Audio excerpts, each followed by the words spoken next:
The special meeting of the Judson Board of Trustees is hereby called to order at 5:31 p.m. I am very pleased that you have taken the time to join us this evening. In compliance with the State Government Code on Open Meetings, tonight's agenda has been appropriately posted. We have established a quorum, and I will call roll. Okay.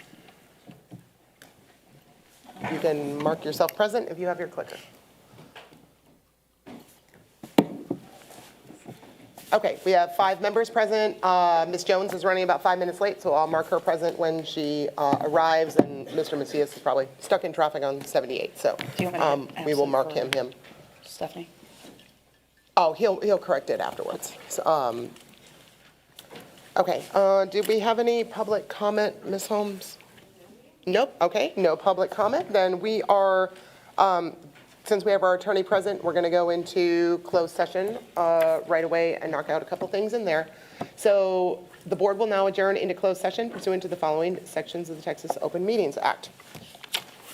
Pursuant to Texas Government Code Section 551.074, discussing personnel, staffing, duties, roles, and responsibilities related to the 2025-2026 Academic Acceleration CAPAs, and pursuant to Texas Government Code Section 551.071 and 551.074, attorney consultation regarding legal issues related to personnel and discussing personnel and the personnel report and updates, including new hires, resignations, and administrative appointments. Okay, and we will be back as quickly as we can so we can move into turnaround plans and targeted improvement plans. The time is now 5:32.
At Judson ISD, our mission is to provide every student with the support they need to succeed. This November, our community will consider a voter approval tax rate election, or VATR. This VATR could generate $21 million in additional funding and preserve essential programs and services for students and support teachers. Early voting is October 20th through the 31st. Election day is November 4th, and the last day to register is October 6th. Learn more at jutsonisd.org/VATR.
Judson ISD, our mission is to provide every student with the support they need to succeed. This November, our community will consider a voter approval tax rate election, or VATR. This VATR could generate $21 million in additional funding and preserve essential programs and services for students and support teachers. Early voting is October 20th through the 31st. Election day is November 4th, and the last day to register is October 6th. Learn more at jutsonisd.org/VATR.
Judson ISD, our mission is to provide every student with the support they need to succeed. This November, our community will consider a voter approval tax rate election, or VATER. This VATER could generate $21 million in additional funding and preserve essential programs and services for students and support teachers. Early voting is October 20th through the 31st. Election day is November 4th, and the last day to register is October 6th. Learn more at jutsonisd.org/VATER.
At Judson ISD, our mission is to provide every student with the support they need to succeed. This November, our community will consider a voter approval tax rate election, or VATER. This VATER could generate $21 million in additional funding and preserve essential programs and services for students and support teachers. Early voting is October 20th through the 31st. Election day is November 4th, and the last day to register is October 6th. Learn more at jutsonisd.org/VATER.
At Judson ISD, our mission is to provide every student with the support they need to succeed. This November, our community will consider a voter approval tax rate election, or VATER. This VATER could generate $21 million in additional funding and preserve essential programs and services for students and support teachers. Early voting is October 20th through the 31st. Election day is November 4th, and the last day to register is October 6th. Learn more at jutsonisd.org/VATER.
At Judson ISD, our mission is to provide every student with the support they need to succeed.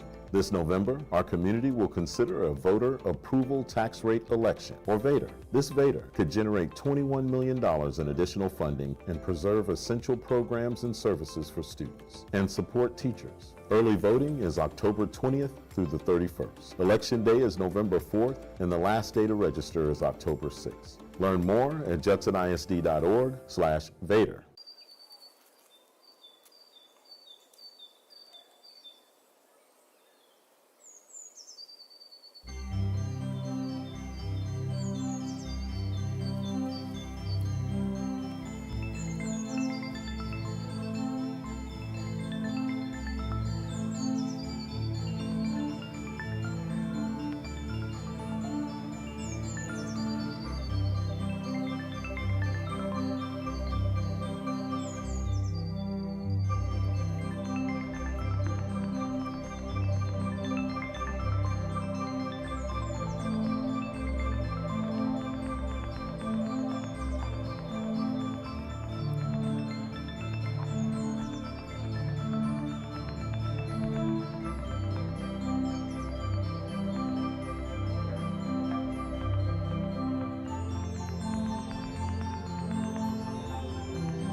At Judson ISD, our mission is to provide every student with the support they need to succeed. This November, our community will consider a voter approval tax rate election, or VATER. This VATER could generate $21 million in additional funding and preserve essential programs and services for students and support teachers. Early voting is October 20th through the 31st. Election day is November 4th, and the last day to register is October 6th. Learn more at jutsonisd.org/VATER.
At Judson ISD, our mission is to provide every student with the support they need to succeed. This November, our community will consider a voter approval tax rate election, or VATR. This VATR could generate $21 million in additional funding and preserve essential programs and services for students and support teachers. Early voting is October 20th through the 31st. Election day is November 4th, and the last day to register is October 6th. Learn more at jutsonisd.org/VATR.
Judson ISD, our mission is to provide every student with the support they need to succeed. This November, our community will consider a voter approval tax rate election, or VATER. This VATER could generate $21 million in additional funding and preserve essential programs and services for students and support teachers. Early voting is October 20th through the 31st. Election day is November 4th, and the last day to register is October 6th. Learn more at jutsonisd.org/VATER.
At Judson ISD, our mission is to provide every student with the support they need to succeed. This November, our community will consider a voter approval tax rate election, or VATER. This VATER could generate $21 million in additional funding and preserve essential programs and services for students and support teachers. Early voting is October 20th through the 31st. Election day is November 4th, and the last day to register is October 6th. Learn more at jutsonisd.org/VATER.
Judson ISD, our mission is to provide every student with the support they need to succeed.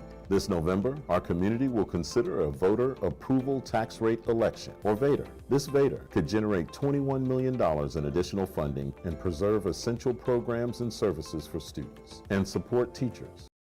Early voting is October 20th through the 31st. Election day is November 4th, and the last day to register is October 6th. Learn more at jutsonisd.org/VATR.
Okay, welcome back. The board will now reconvene in open session. The time is 7:03. Thank you for everybody's patience. No final action, decision, or vote was taken while the board was in closed session.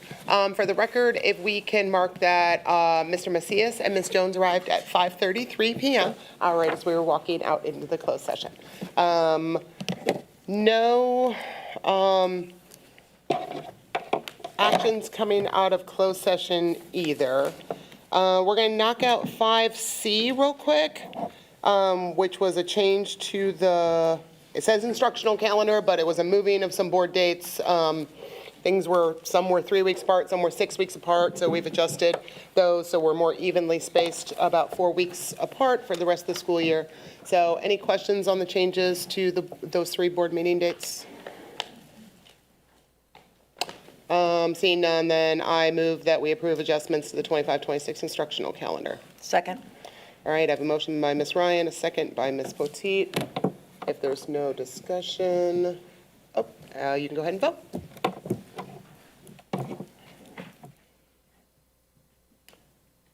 Okay, motion passes 7-0.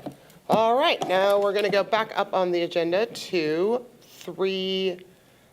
Oh, I'm sorry, before we start that, if we can introduce, Dr. Gilcrease is joining us. Did I say your name right? Yes. Okay, and representing Moat Casey tonight. Dr. Gibson was not able to be there, but Dr. Gilcrease has been working with the Moat Casey team on the financial plans and everything else, so we will be seeing more of him, but also a former superintendent. So knows a little bit about academics also. I know Dr. Gibson had shared some stuff.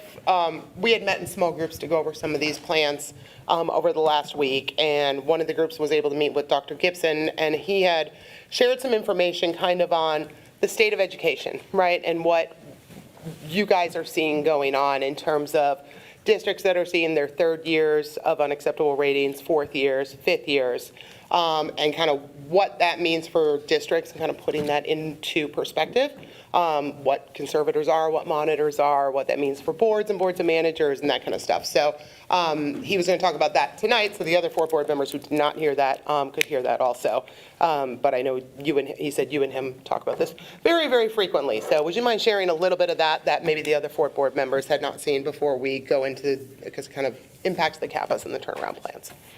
Sorry, I guess a little more specific questions to that. What have you guys seen or heard about 3rd year, 4th year, 5th year issues? Talking to board members? Well, I think what he had mentioned to us, part of the discussion was,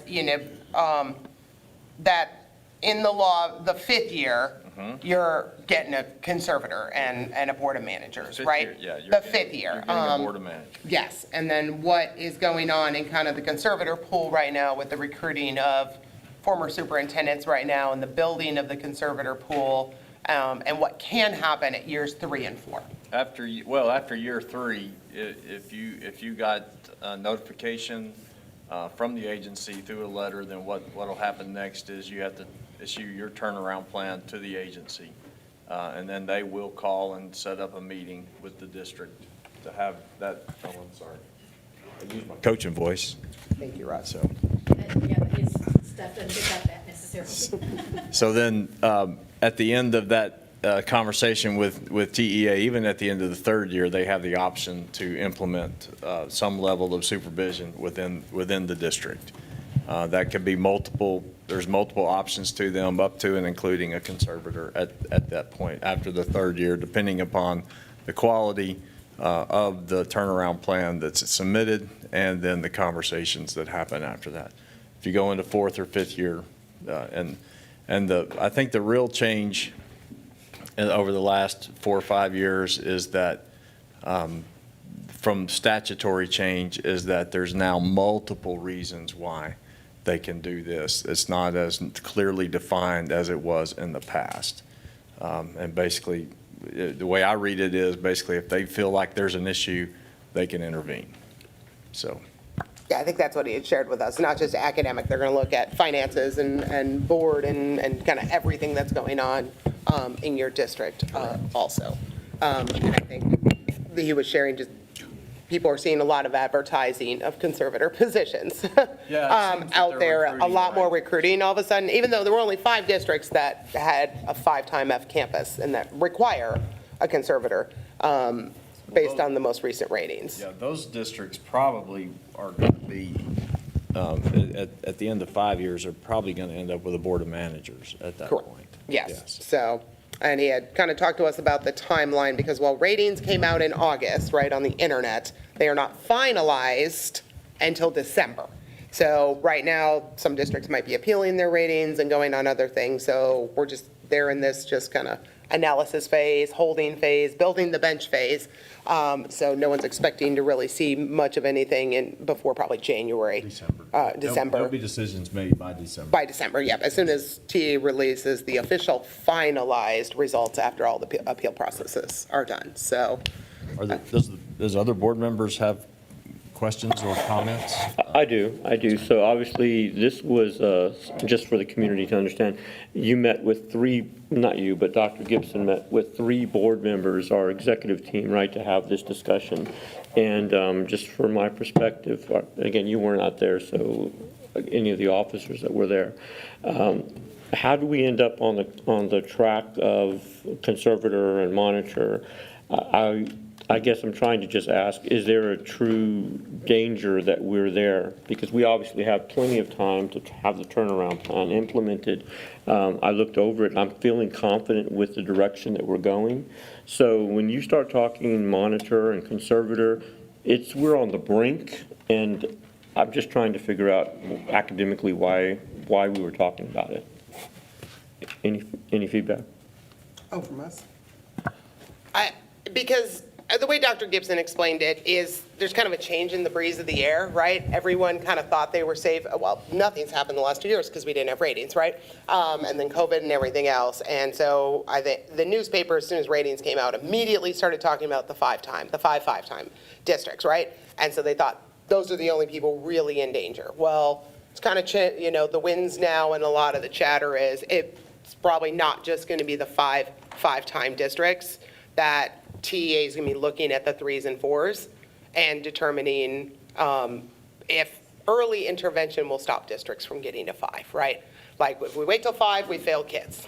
So if you can get into some districts at 3 and 4, then you have a chance of, getting things, moving the right direction sooner for students. So how that's going to roll out, nobody knows. Nobody has a crystal ball at TEA. But there's 3 and 4 districts should be working really hard right now. We obviously don't have any type of inside information with TEA. We're not at all. We're at Mo Casey. We're just, reading and we have about, in our group of former superintendents at Mo Casey, we have about 140 years of superintendent experience. And so when we sit and look and listen, we just see what happens. But just to answer your question, Mr. Macias, what it really means is if you got that letter after 3rd year, then your clock is ticking. Let's think of it that way. So you should have a clock up there that says, here's our clock ticking. If we don't do these things, then when it gets to the end of the clock, that's where you are. But yes, you have time to make all the needed changes. You guys have time to put and implement the plans, both academically and financially. And so if those are implemented, then the clock stops. But right now, you are on the clock. Well, and I appreciate it. I just wanted to get an idea of why that came up, because I know that we have time. I don't think that we're in imminent danger. And again, I have confidence in the turnaround plan. I also have confidence in the fact that we have smaller middle school campuses to address some of those potential areas. And then we're also looking at growth. If there are schools that need to be consolidated, we're having those healthy discussions about that. So I have a lot of faith that we recognize that, and I say we, collectively the board and our administration. The challenge naturally will be, do we have the resources? And the Vader is obviously coming up to have that discussion. That changes things a little bit. But TEA has taken over districts like Houston ISD, even though they had a legal battle with Houston ISD.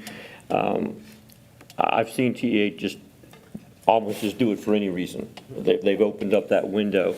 But At this juncture, I've even seen them apply a conservator like they did at Harlandale. And they've had the conservator there, but they left the board in place. So there's all kinds of things that can happen. I don't think we will get to that point where TEA will need to intervene, not with this leadership on this board and the cabinet and our superintendent. I think we're really responsive, and I feel confident that we are. So I guess just because we're starting our conversation with TEA, I want to make sure we're real clear. We're not even close to that, because we'd have another year and another year, and I expect to see changes based on the board's desire and as well as the administration's desire to change our course.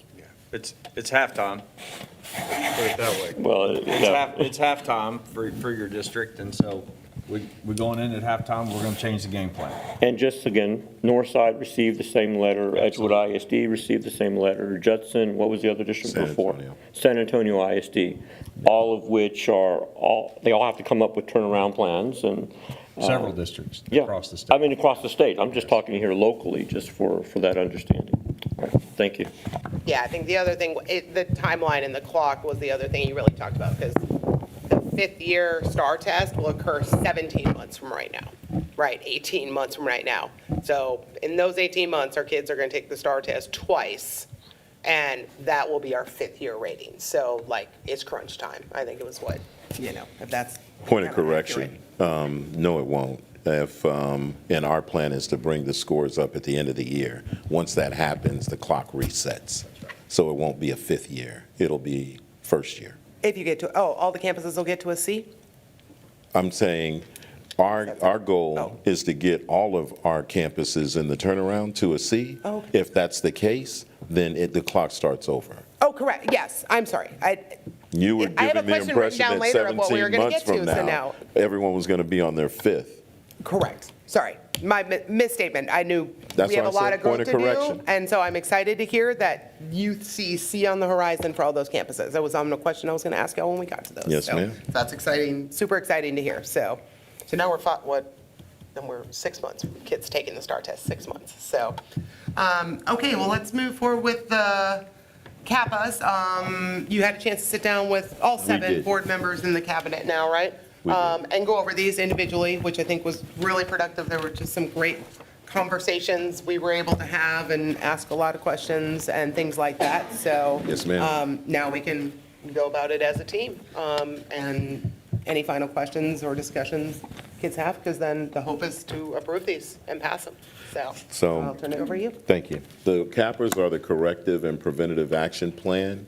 In academics, there are 4 different areas that we talked about. First one being professional development, then the master schedule, progress monitoring, and then the adoption of the high-quality instructional material, mainly Bluebonnet for math, as we went through and that we talked about inside the CAPAs. We don't want to bore you with going through this again. We talked to everybody about this already. I did, though, want them to speak about the outcomes, and then we made a few changes earlier. I want to make sure that we clarify those changes for the board. So Dr. Toppin, Dr. Saunders. So one of the changes that we were looking at was our high-quality instructional materials, which was one of those areas that we were talking about even on today again. And we were looking at, because Bluebonnet is a new instructional materials for us, because we wanted to get all Dr. of our Toppin, can you remind me which of the 4 Kappas that was on real quick so I can scroll 4. to that? HQIM. Oh, HQIM. I didn't scroll down far enough. Never mind, sorry. Thank please. you. And so one of the things that we were talking about today, because we chose to go to with the HQIM in math specifically, because that is one of the areas that we have seen the challenges for our students at every level. And so that gave us an opportunity, as we shared with y'all this week and last week, that gave us an opportunity to put all of our kids on the same curriculum from grades K through 9th grade, which is Algebra 1. And so one of the changes that we did make today, if you go down to where it talks about Bluebonnet math,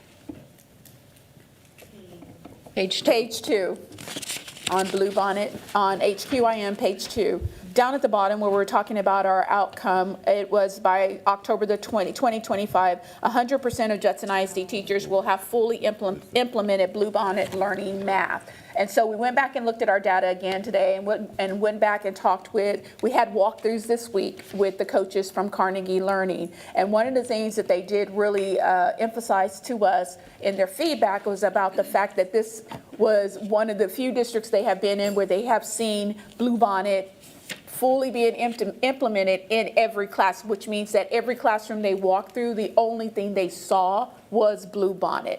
And so where we want to stay in that moment right now, because there are other parts of the adoption, there's other parts of the curriculum that we want to work a little bit longer on. But the first part of this battle was getting everybody on the same product.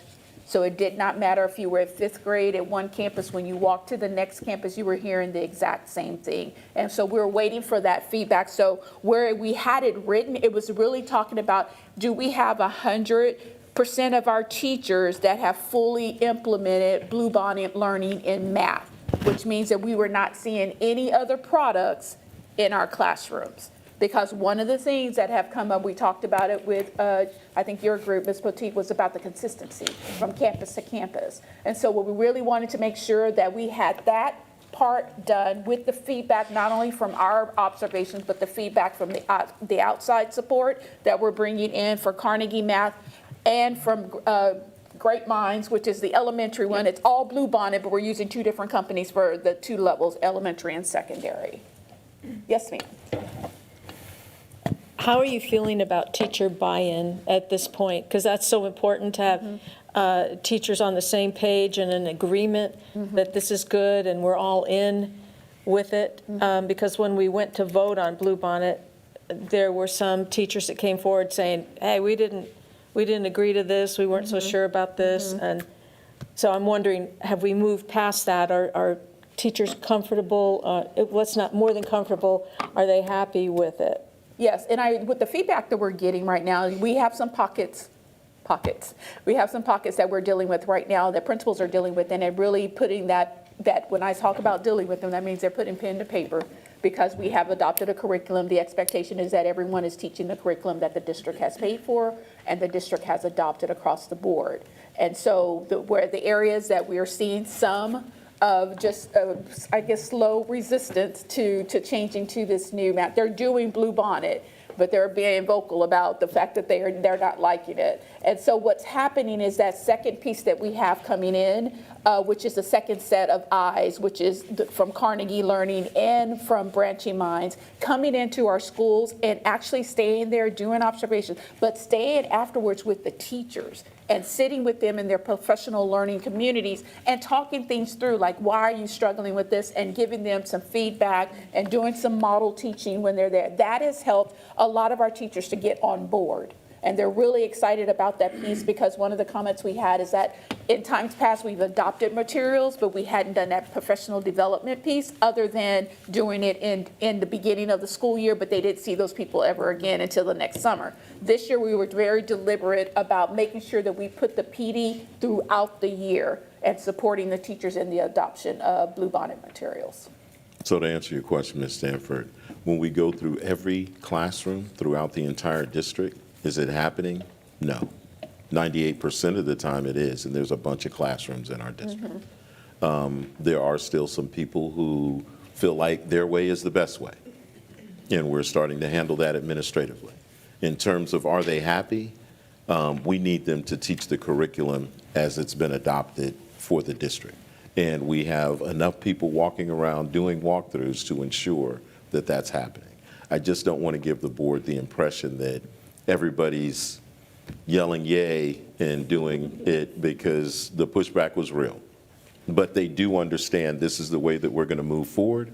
And for the most part, 98% of the people are doing what we asked them. Have we listened to the pushback? Yes, ma'am. We understand where that's originating from and can get on the same page with them to bring them forward. I just want to. As long as they're teaching the curriculum while they do it, yes, ma'am. This is the curriculum that we adopted. This is how we said we were going to move forward, and we need them to implement it the way that we said that we were going to do it. And we are holding meetings where teachers can give us feedback in person. And we're also sending out surveys to get feedback. Because that's where you get buy-in, and Yes, that's, ma'am. I just want to They have hear to that have a voice. we're getting buy-in from teachers that might be uncomfortable with it. And change is hard. Yeah. So could you go through the other areas in which we made some changes, please? Yes, sir. Thank you, ma'am. So I want to echo what Dr. Fields said when we started. Thank you guys for the opportunity to sit with y'all last week and this week. I thought it felt really comfortable, like it felt like productive work, and thank you guys for the feedback, for the suggestions on the plan.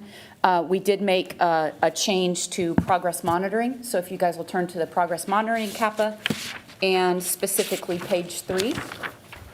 We made an adjustment to the date for that outcome. It originally said by September 2025. It now reads by the end of October 2025. And the reason for that change is because as we developed the CIPs and the strategic plans in June, and then we started moving into the turnaround plans and the targeted improvement plans, we made the decision as a cabinet that all campuses, regardless of their domain score, would be engaging in some sort of improvement plan. So we called that a local improvement plan for a campus like Wortham Oaks that has a A/B rating. It's still best practice. So since we made that decision and we're just now moving forward with adopting these pieces, we adjusted that date to read October instead of September. Any questions on progress monitoring? Next one is master schedule. There is no change to the master schedule CAPA. So it is the exact same as we presented to you guys in small groups. And the last one is professional development. We have one change in professional development that is at the bottom of page 2. It originally read by October 2025, 100% of teachers have implemented targeted strategies of the instructional model, and then you'll notice we outlined 3 of them specifically: objectives, gradual release, and accountable talk. We adjusted that model based on y'all, or adjusted that number based on y'all's feedback to 90%. That way we could go a slow roll in that implementation and make sure we developed those 3 strategies before we added new ones on. So thank you guys for that feedback. Any questions about any of the CAPAs? Yes, ma'am. Go ahead. I just want to say that when me and Ms. Poteet and Ms. Jones sat with y'all, that was really insightful and it was exciting to me. I saw y'all's excitement, and that's what it's going to take to move people up. We don't, I don't think people are inspired by criticism and negativity and downer kind of energy. They're inspired by what you showed, and it inspired me. I felt hopeful because you're hopeful and you're excited about what you're doing, and you love being on the campuses, you're walking through the campuses, and I just wanted to thank y'all for what I see you bringing to the table, and I am hopeful, and I believe in Judson being a B district. Yes, like ma'am. you said, Yes. Judson ISD is the place to be. That's right. And you made me believe that. Yes, ma'am. Dr. Tagnall, we were telling Ms. Stanford that we already decided the motto or the Yeah. theme for 2026. So there you go. Communication. B costumes all around. Yeah. Thank you for that feedback. Thank you. Anything?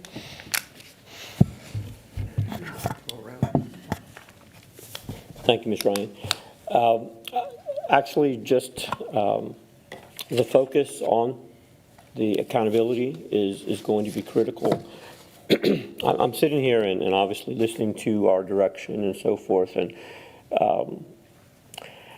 we're going to be testing more, and it's not this academic year, but is it planned for the following year, for 26, 27, where we'll be I believe testing? it, right now, it looks like it's going to be 27, 28, So it's going to be even the fall further of out. 27, 28. Okay, so we'll just contend with the current model.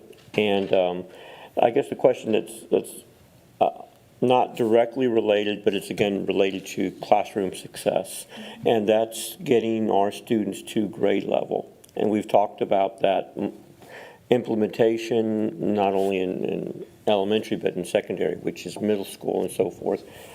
Just talk to me a little bit about where that's at. Again, I'm just trying to think through that a little bit. Have we been offering those additional courses, or what has it been looking like? That is the MTSS, which is part of the CAPA plan that you were looking at. Is that what you're talking about, additional support for students? Yes. That was a deliberate move on our part after looking at the data at the end of last year. I'm sorry. Sorry, Russ. After looking at the data at the end of last year, that was a deliberate move on our part to make sure that we were going to provide some type of support within the school day. Because in most of our cases, our students were unable to stay after school for whatever reason, or come before school, and then our Saturday school was great at the high school level, but hardly any kids showing up on a Saturday at the middle school level. So going back in and changing that master schedule was deliberate. Bringing the MTSS period into middle school was done in a way so that we can ensure that every student would have the opportunity to receive additional support in whichever area they needed to be in. And so we're excited about what we're seeing right now in walking classrooms at the middle school level and walking the MTSS. We're excited to see that we have small groups growing, which was not something we saw in middle school a lot. It was mostly at the elementary level, but teachers are pulling small group. We have kids that are deliberately getting help in the area in which they are struggling in addition to being in the class. So what we're really emphasizing to our teachers now, we've got to teach on level. We got to teach at the grade level the kids are at right now. And the MTSS class is to target those areas that are the gaps in their learning so they can perform at grade level. And so we really are excited by our initial numbers for BOY this year, because we are seeing that the majority of our kids are ready to access grade level text. Great, after 7 weeks of instruction, they're able to access the materials at the grade level that they are in. And so it also gives an opportunity to service more students than what we were servicing before during the RTI class. So when the board voted to add RTI teachers, when the board voted to allow us to change the master schedule in the middle school, we were taking a big jump into making sure that every kid, the whole child, was going to be met and to be able to receive the support that they needed without determining whether or not I have to go home because I have to babysit my younger brother, so I can't stay after school for tutoring. Now all of that is built into the school day. And I guess my final part of that is I've been touring campuses, and some of the feedback that I've been hearing from teachers directly are the lack of RTI in high school. And so I think there might be an opportunity there to offer additional support in some way. I mean, obviously, when I talk to employees, I let them know resources are limited. We only have so much to go around. But the RTI there, I'll allow Dr. Fields and you to look at that. But that is feedback that I'm getting that could be helpful for our students and our staff there. RTI looks different at the high school level because the students are working on credits. We have to schedule them in courses for the RTI support. And so if I am a student coming in and I'm struggling with passing English 1 or English 2 star, what we have embedded in the high school schedule is reading 1, reading 2, reading 3, and creative writing. That's where they're getting their RTI. And then if they are struggling in math, in Algebra 1, they're getting strategic learning in math, which is a course that they can get a credit for to receive support for algebra while they're taking algebra. And so it doesn't look the same as it looks in middle school, because at the high school, we have to worry about their credits. Now, where the struggle is right now, I'm trying to find out how to service the kids that need support in social studies and in science. And that's what I'm talking about. We're doing targeted tutoring days that you can come on these days to do that, and that's where a lot of our Saturday schools come in. But again, if you put it on a Saturday, you can't always guarantee that every kid is going to come. And it's odd that you say that, because I wasn't worried about math or reading. Yeah, but it's the science and the social studies, which still have an impact on our STAR testing. Yes. And there's still a need for supporting students to get them to that grade level. So like I said, there's always going to be a hole somewhere. I mean, we just have such limited resources, but just keep a mindset that that is another growth area for us to look at in adding additional support for our students. Thank you. Ms. Knoyer, any comments or questions? Could I have the mic? Oh, wait. Thank you. I just want to say thank you. Having been in your shoes not quite to that level, but working on turnaround plans and working on improvement plans. I know the amount of time and effort that goes into it and the number of minds that come together to create a plan like this. So thank you to you and your team for how thoughtful this is. I believe that this will work. I think that the buy-in is there, and the ones that need encouragement are getting encouraged. And I appreciate your hard work. Thank you. Thank you. Ms. Jones? Just thank you for taking the time to come from the campuses to meet and explain everything. I truly appreciate it. Absolutely. Thank you. Ms. Lee?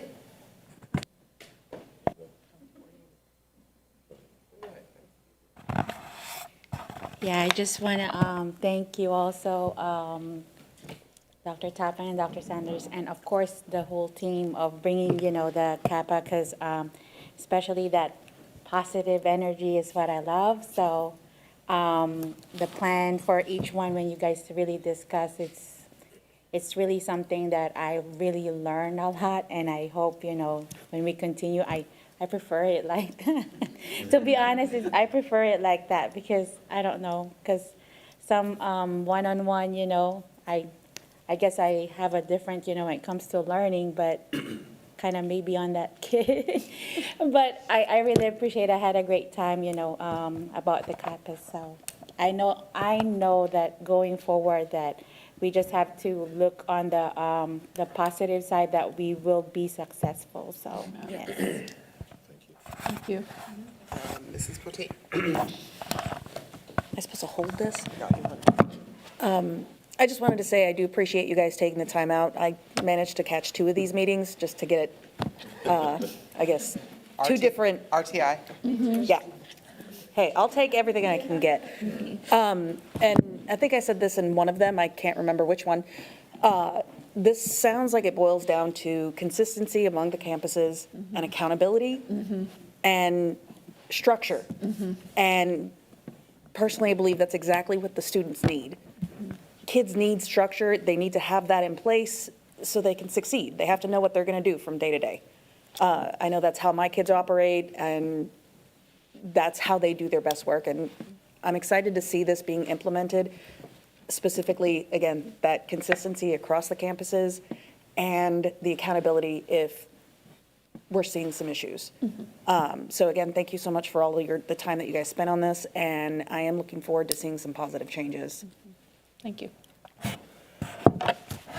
Yes, I mean, 6 of the 7 of us are not career teachers or worked up at district and curriculum or anything. So like, it takes a minute to get us.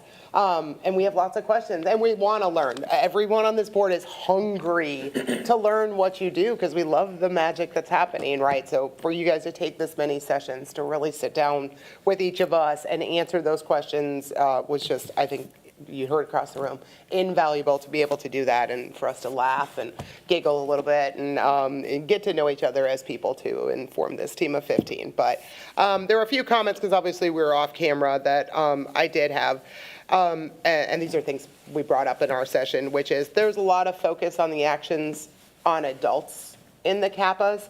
And as we implement them, just being able to articulate as we go what that looks like for the students. What's the treatment? What are the kids in the seats seeing out of these plans and continuing to educate the board so that when we're going into campuses, we're seeing not just what the adults are doing, we're watching what the kids are doing.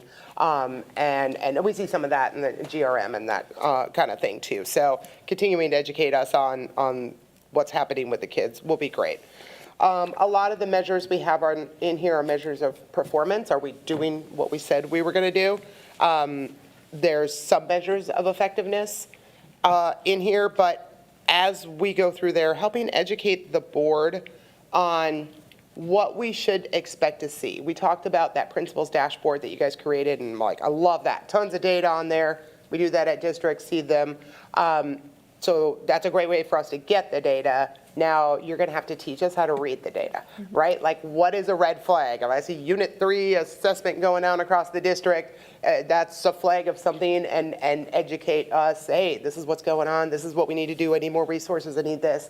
So I look forward to working through that monitoring portion and teaching us how to strategically monitor these CAPAs and how to read data, because we're all kind of hungry, I think, for that too. I think I gave the analogy. We just don't want to be that parent who opens a report card in June and says, oh, snap. What happened, right? We want to be the parents who are actually checking Skyward every week, right? And so we know what's going on with our kiddos, and we can, ask questions of the teachers and stuff ahead of time. I think that's kind of who we want to be. So we just want to feel like we're doing an active monitoring role. I think the big thing I kind of shared right at the end of our thing, and I've heard it already echoed from some people who were in not sessions as me, so I think a lot of us are thinking alike, is that this needs to be the plan, and it needs to work. And we need every person in this organization, from our board members, the district office, and the campuses.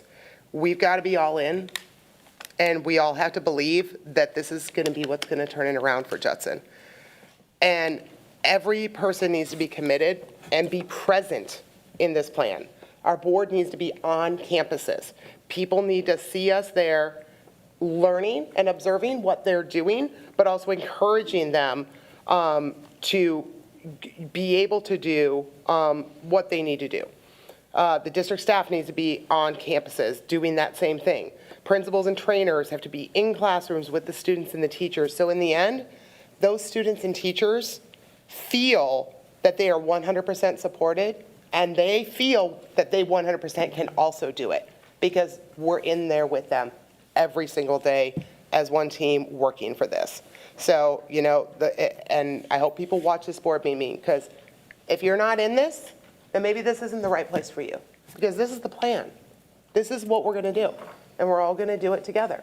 So work with us, trust the process, trust the plan, and trust that everybody is committed to doing this. And then the rest is in God's hands, right? Like, it's in the kids' hands type thing. But, are we going to be middle C next year? How are we going to get to B by whatever day? Let's start working through those incremental goals every year and just keep seeing progress. And if we're all saying the same thing, speaking the same language, and supporting people in the same ways, that's what's going to make the plan work, is a change in the culture, and everybody's on board with everything. So I had shared that with the group during ours, but I didn't want that to not get to the rest of the group and to the rest of our entire Judson ISD family, from every person on every campus and every person at district office and everybody sitting around this table and everybody in our community. Everybody's part of the team. So let's get on board, because we got work to do. Yes, go ahead, Laura.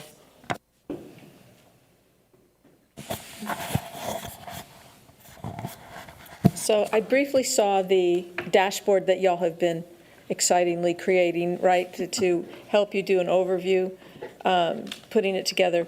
Is the purpose of that dashboard is the board supposed to have access to that dashboard to monitor all of this? I didn't get that impression, but I'm just curious, what's the purpose of who's that for? So the purpose of the dashboard is for the campus principal to be able to, at a glance, monitor data on the campus, like identify trends, maybe even develop some root cause scenarios. For example, if I see something happening in third grade, the first place I would go is I would figure out, what does attendance look like in third grade? What does discipline look like in third grade? What does teacher attendance look like in third grade? So the idea is I've got multiple sources of data informing something I've identified as a trend. That's the purpose of the dashboard. We have a dashboard at our level that helps us monitor district assessments, so forth, so we can see, are there any trends that we need to address in C&I? And then, of course, DT and I have access to every principal's dashboard. That way, when we go to the campus and we have conversations with principals, maybe we're able to shed light on an area that was their blind spot. Maybe they didn't recognize it at first, or vice versa. They can shed light for us on something we weren't aware of. So the idea is this collaborative effort of multiple people looking at the dashboard so that the principal doesn't feel like they're going at it alone. We don't feel like we're going at it alone. I believe Dr. Fields, the conversation came up in one of our meetings about, is this something the board could have access to? I don't have a problem with the board having access to it. I'd probably say probably not monthly, maybe a quarterly thing. To Ms. Ryan's point, you don't want to wait until the end of the school year and find out what the grade is, but we can give that to you quarterly. I would tell you that the cabinet will be talking about it monthly, and each campuses, and then course correcting as we go through. It could be a matter of inputting the documentation. It's not always, because it's not connected to Skyward or connected to a program. It's one where you have to feed the information into it. So if you find ourselves seeing someone who's not putting the information in, we got to go back and fix that. If we see someone is putting the information in, but it's looking askew in terms of the number of discipline referrals or the attendance rate for the campus, those are things that will fly up on our radar that we'll check on as well. So it sounds like an on-the-ground type of assessment vehicle where you're getting an overview per campus, and then y'all are getting a broader overview. So maybe there's some kind of digest or summary report that y'all could bring to us rather than all those dashboards. Maybe Well, I think what Dr. Gibson had recommended and thought we had talked through was putting them out on a drive, where we have a board drive, right? Where just, they put stuff in a folder, and those of us who are data people and like to go troll data, right? And we can go look at it, because, and part of the monitoring is we're just, we have to, some of us feel like we got to be out watching what's going on, right? And then when we do these quarterly deep dives, academic roundtables, whatever Greg calls them, all sorts of names for them, then we've been watching data kind of month by month by month, and then we sit and we have a roundtable about it, and then we talk about those data trends. But that way we have oversight, but that requires a level of trust with the board too, because we can't weaponize data, right? I can't call every single week and be like, I need to know what's going on with the attendance at Olympia and the third grade science unit 3 assessment. I can't call, that's how we build trust, is educating us on data, letting us have access, nothing bad happens, right? And then it's fine. So, that's part of us building of our relationship. Well, it sounds like not a separate presentation. These are assessment tools y'all are developing to guide you in guiding the campuses. So I certainly wouldn't want to get in your way. So that's why I'm looking for some feedback from y'all on how we could be informed without diving And that's what we said, into. no new document. They would just take the document they already get and just drop it into a folder. And if we choose to go look at it, we choose to go look at it as the board. We have access to it if we want to go look at the data anytime. But literally, they would just, I think Lacey said they could just drop it into a share folder for us, not create anything new. If I could hear from y'all. Yes. So each campus has a folder. So we're going through probably 31 folders that we go in and out of on a consistent basis as part of our monitoring of what's going on at the campus level. The data depends on what type of data you're talking about. That data is placed on the dashboard all different types of ways. So you know that you have the BOY, the MOY, and EOY data. That's 3 times a year, September, January, and June. But your unit assessment data could be as often as every 3 to 4 days, every 1 to 2 weeks. That is updated depending on what subject and what tests we're talking about, because we're doing the assessment data for each tested subject. Then you had your discipline data, it fluctuates, so we're doing those quarterly. So it's not going to be something that you can see it fluctuating on a week-to-week basis. It's done at the end of every 9 weeks. We're updating that because we're looking for trends. We're trying to define, where the trends are and what's happening on that campus. And so for us, with the District 1 high level, the District 1 dashboard, which is one for district. And so we use that District 1 for us to monitor where are we going as a district and looking at what is hindering us from getting to our targets for each area that is tested, that ties directly to our accountability. And so for me, it wouldn't be a problem for us to share the high-level district, elementary, middle school, and high school high district dashboard, which is the one, because again, this is not, it's electronic, but it's electronic in a spreadsheet that we created.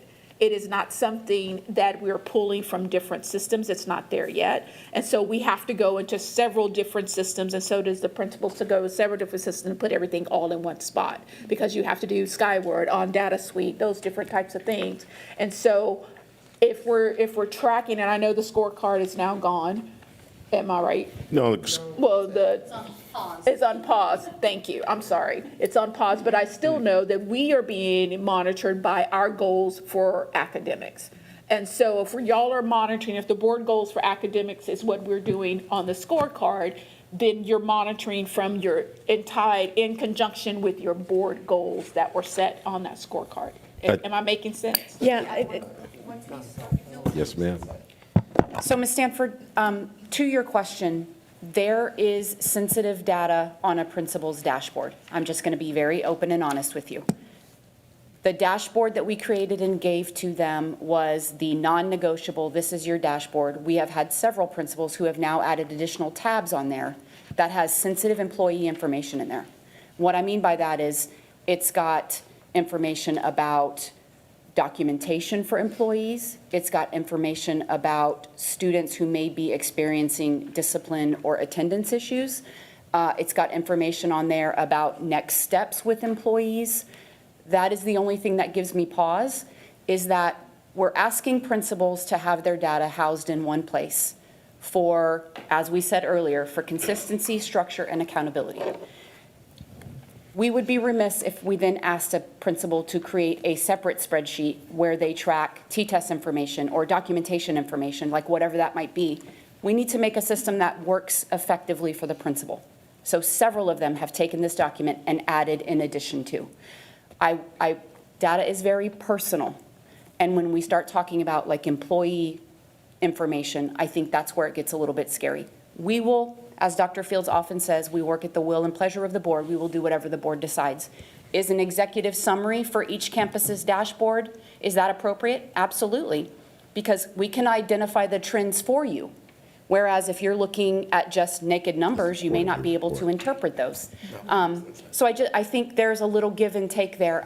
I would hate for us to take a step back and ask principals to now keep a separate document that has employee information on it, because a lot of them have cannibalized this and now keep that for their accountability tracking. well, and I'm looking for a balance where we are overseeing and tracking our progress without looking over your shoulder and getting in your way. So we're going to have to, I guess, trust you to, because we're excited about what you're doing. Yes, ma'am. And we want to be involved and supportive, but we don't want to get in your way either. So we might need feedback from you to keep that balance Yes, ma'am. so that we're working together as a team, but not stepping on toes either. Yes, ma'am. So we'll need work from you on that, feedback. Yeah, I guess I'm just super confused then, because maybe we're not as good as we thought we were. Because when we put it up in our session with Dr. Gibson there, he fell in immediate love with the format and said, yes, this is what the board needs. Like this, these are all the data points that a board, attendance, discipline, all on a pretty thing. And then when we talked about dropping that in a drive, that's because we have to monitor this academic plan over the course of a year, right? That's board's role, is to monitor the progress toward this. And so that was because there were not really measures of effectiveness super listed on here on a monthly basis, or how we're going to know if we're doing well on Bluebonnet math. That was the substitute, right? Because if we're watching the unit assessments in math and they're going up, then y'all must be doing something right? Like, hey, that's looking great. Unit assessment numbers start trending way down. That's a problem too. So I guess if that's now out the window because we're not going to get access to that, I didn't know that that had changed, and that it wasn't going to be available to the board anymore, I guess, then I'm not seeing how we are supposed to strategically monitor. I don't see a strategic monitoring plan for not the performance of the plan, the effectiveness of the plan as we go throughout the year, AKA a parent checking Skyward to watch grades, because quarterly is not, you wait couple months after BOI, like, it's too late. Like, it's gonna be February then, by the time we get And I- data. So and I guess think- I'm not sure what the plan is. I think, and I may have been mistaken in my understanding, is that we were going to provide the dashboard for elementary, middle school, and high school to the board from the district level view. That's how I understand. That's what they. With So all you those will, same data you would points. still have the same data points, so it's like, if we were looking at Not sixth per grade math. Summarizes. And it's unit 4. Yeah. You will be able to see what unit 4 sixth grade math look like for approaches, meets, and masters at this time. And Okay. so that is directly connected to your board goal for sixth grade math, or 3 through 8 math and whatnot, because that is what we're tracking. On our dashboard, we're doing district data. Well, Does that make sense? I think we were concerned about consolidating it though, right? That it was gonna, that would be a new requirement, that they would have to consolidate the data is what we talked about. And that would be too time intensive. Or are you saying you already do consolidate that? They're doing that, right? So what I was thinking Yeah. is that what we could do is I don't want this to be a gotcha for the campuses. Right. We're asking them for information. We can't have them do a unit assessment. It's been 2 days. You don't have your stuff in the system yet. And I want it to be functional for the board. I don't want the board to look in there and say, well, this person's not even updating their attendance yet. I want us to be able to provide the information to the board. I'm not confident that you're going to be able to do that by just looking in this Google Drive on everybody. And then if you don't have time to sit down and summarize the data, disaggregate it, and bring out a roadmap to where we're at, then it's kind of useless to you. What makes more sense is to do what they were talking about. Look at elementary across the board, and this is what we're seeing in terms of a trend, because that's the report card that you're looking for at the end of the day, and we can give that on a monthly basis. We can do the same thing at the middle school level, and we can do the same thing at the high school level.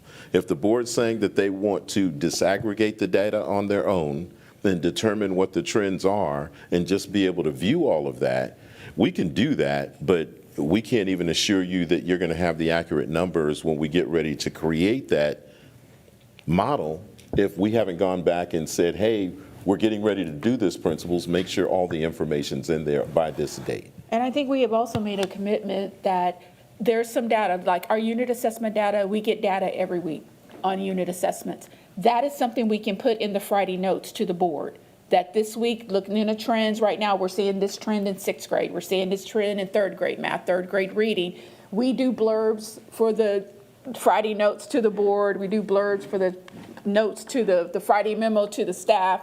We do blurbs for superintendent's newsletter that goes out every Monday to the staff. So that's not a problem for us to sit down and disaggregate the data and tell you, this is the trends we're seeing, this is what we're doing about it, and go from that. But when you're looking from a high level, we are graded as a district on what the entire grade level is doing for math, for English, for science, for social studies. That's where our accountability comes from. And so what we were giving and providing to you on the district dashboard is going to be correlated directly to our accountability as a district. But again, as we said, we stand ready.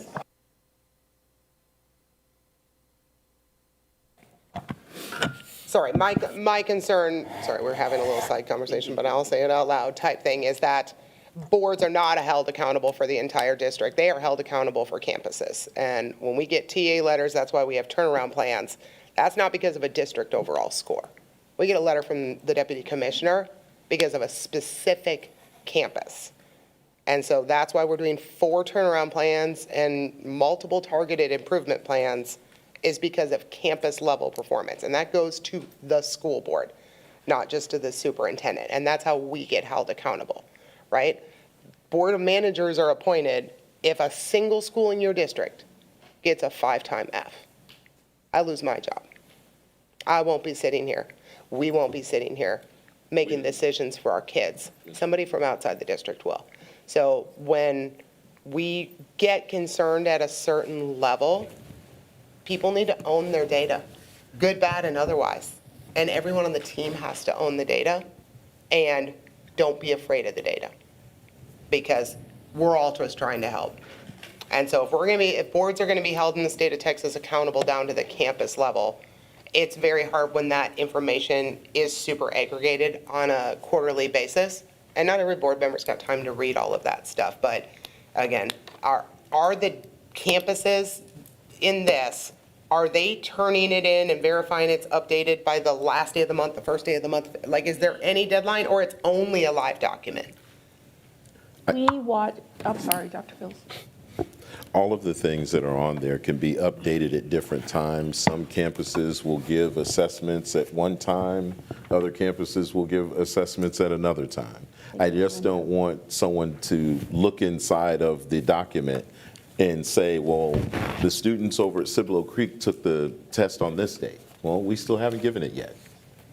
It's not that we haven't put the information in, we just haven't given it yet. But if we go back to the campuses as a whole and say, by this date, we need all information in because now we're going to disaggregate it and put it together to report out, then now we know it's updated for the month. Yeah. Now, You're worried about behavior that hasn't happened yet, though. Like, you don't want to trust us with the data because we might get upset that we don't see Cibolo well, Creek's data. But first, that hasn't happened. I don't think that anybody said that they didn't trust the board with the data. That's not the impression we're trying to give. What we're saying is we want to make sure that the data that you're looking at is accurate enough for you to come to a conclusion about. If you would like, we can leave all of the documents in the Google Drive, and we'll say by this date each month, feel free to go in there. Everything should be updated at that time. No one's afraid of the data. We're just trying to make sure that when it's reported out or when someone looks at it, that you get the accurate data. But no one's trying to hide anything or keep anything from the board. Oh, Leslie, go ahead, Leslie. Oh, hold on, we're going to pass. Because from my understanding, when we had that workshop with Dr. Gibson, is that the district would allow us to like see all the data, but then because you guys have like that quarterly report, that would be the best accurate one. Because like they said, like campuses each time, they're not have like the same time of inputting. So I guess it's vice versa, that they just, I think what I'm hearing is the district doesn't want us to have like that impression that all the data that are in there on the Google Drive is all accurate and up to date. Yep. So I think that's what it is, and I guess it would just be kind of like a follow-up for the quarterly, right? But then everyone Monitor across. leading to the quarterly strategic roundtable if we wanted to. Some people might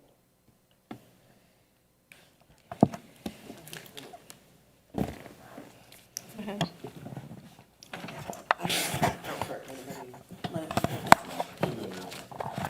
No, Oh, yeah. I was just letting you know Leslie wanted to talk. I have Oh, go ahead. a comment. I just thought Ms. Potteet had a comment, so.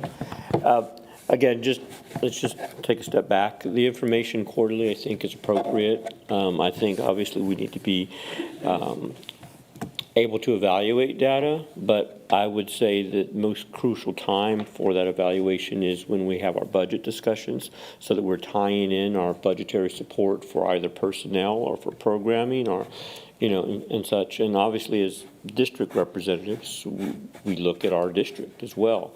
So I could see a benefit to that, but I don't want to leave here feeling like we haven't accomplished something. Today, as you heard from all of us, we're appreciative of this information. This is going to set the bar for not only this board and this administration, but I would hope for the future boards and the future administration for us to follow, because it's an excellent tool. So thank you. Thank you for working. I'm thanking Moat Casey for the record, just in case I didn't. Thank you guys, because they were helpful in structuring this instrument. Most districts that see success base instruments like this over the long term time. I've seen 4 different superintendents in my time. I think it's 4. So everything changes with every administration. Hopefully this document lives with the board and with our administration as we move forward 10 years, 5 years from now. But we need this assessment again, reemphasize, this is a strong instrument for us to use. And as a living document of sorts, we're able to change strategy and so forth as we go forward based on this information. So again, just thank you. Thank you. And Dr. Fields, I think having accessibility for the board is normal. The board has access to everything. We just need to be sensitive about the information that's there. A formal quarterly report, I think, is fine. And that's the only thing that bums me out. We were not in that room when we spoke with Dr. Gibson, so we've had different dialogue. So we all just need to be in the room when we have these high-level conversations. But it's okay. At the end of the day, we are going forward in the best way possible. And I just want to bring it back to that. This is good stuff. Again, we can give access. The only concern I have is this, and this is to the board and to the cabinet. Please don't allow this scorecard to become the focus as we move forward. We need to be on campuses in classrooms, not making sure the scorecard is up to date. You mean the dashboard? The dashboard, I apologize, the dashboard. Not, I keep mixing them up, but the dashboard. We can't spend time keeping the dashboard up to date and not in the classrooms. The goal is to be in the classrooms, monitoring what's going on, making sure we're assisting teachers and students as we move forward, not making sure that the dashboard has the right information in it when this week or next week. That's why I said it would be easier at the end of the month, maybe on a quarterly basis. As long as we don't make the dashboard the focus, then we can just give access and you can go in there and see what you see. I'd like to comment. Go ahead. Yes, ma'am. I need the microphone. Oh, Yes, we do. we are kind of short. It's the way we're spread out. So I think a compromise might be the quarterly access that we talked about. But then when there is an assessment or something that the whole district is taking, that then we could do a glow and a grow kind of thing in the weekly notes. So for example, after we do MOY, right, you could say, these are the trends we're seeing. Here's what we're going to work on, just a super brief thing. And then there is the access then into the dashboard later. But you're calling out those trends that are coming up for us to be aware of. And I think that could be a good compromise. And then somebody who doesn't understand the numbers and doesn't want to go in and really work on them is still getting the same overview. And then the ones who really want to deep dive in it could deep dive in it. I don't know if that makes sense to the rest of you all or not.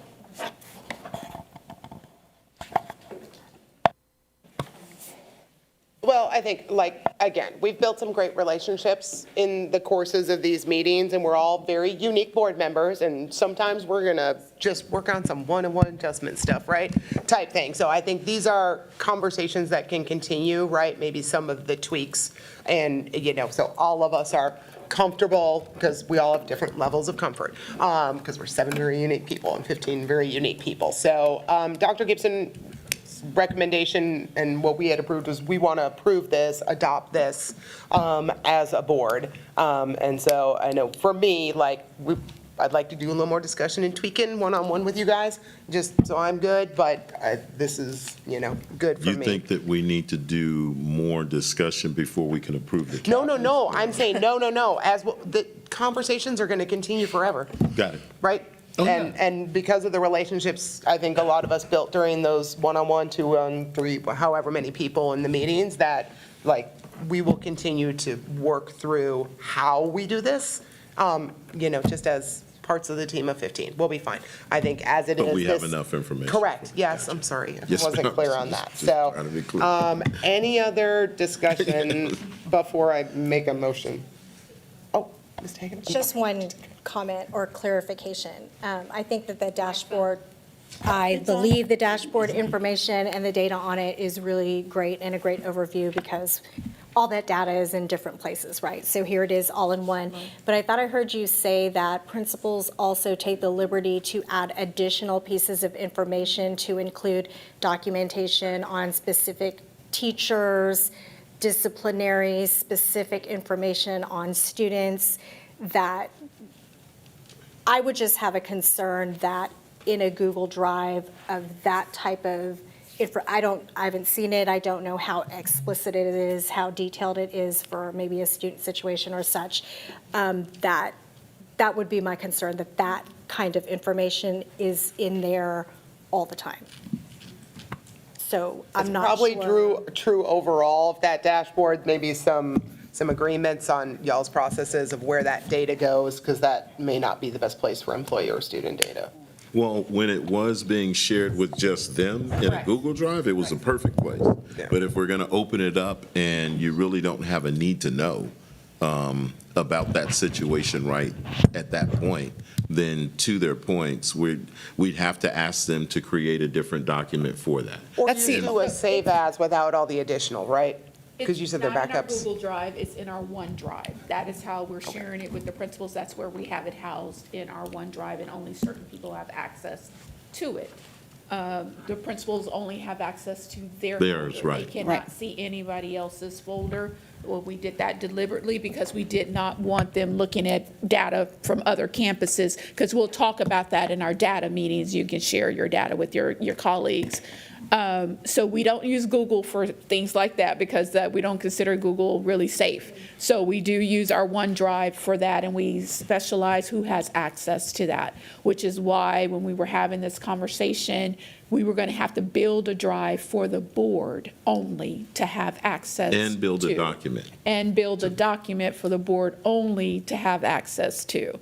And so that is why we house it with our team in our drive for just that principle, but we can see everybody's.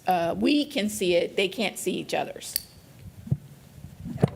My concern wasn't that they can't. Yeah, I know, about the kids and whatnot. Yeah. They're building that, they're adding a page because it's built as an Tab. Excel. So they're adding another tab where they're keeping that information for that thing. So if we're going to allow the board to access those dashboards, we're going to have to copy and drop the dashboard into the file that we build for the board. You expressed my exact without- concern. And that's the Yeah. concern that we Yes. have, because again, you're having to make decisions quickly and you need your data at your fingertips. And until we get a system that we can input all of our data into, this is how we're doing it now, because the principal does not have time to go through 15 systems to find something when they're having to make a decision that is going to impact accountability in students. Yeah, So- and we can work through all those details offline, right?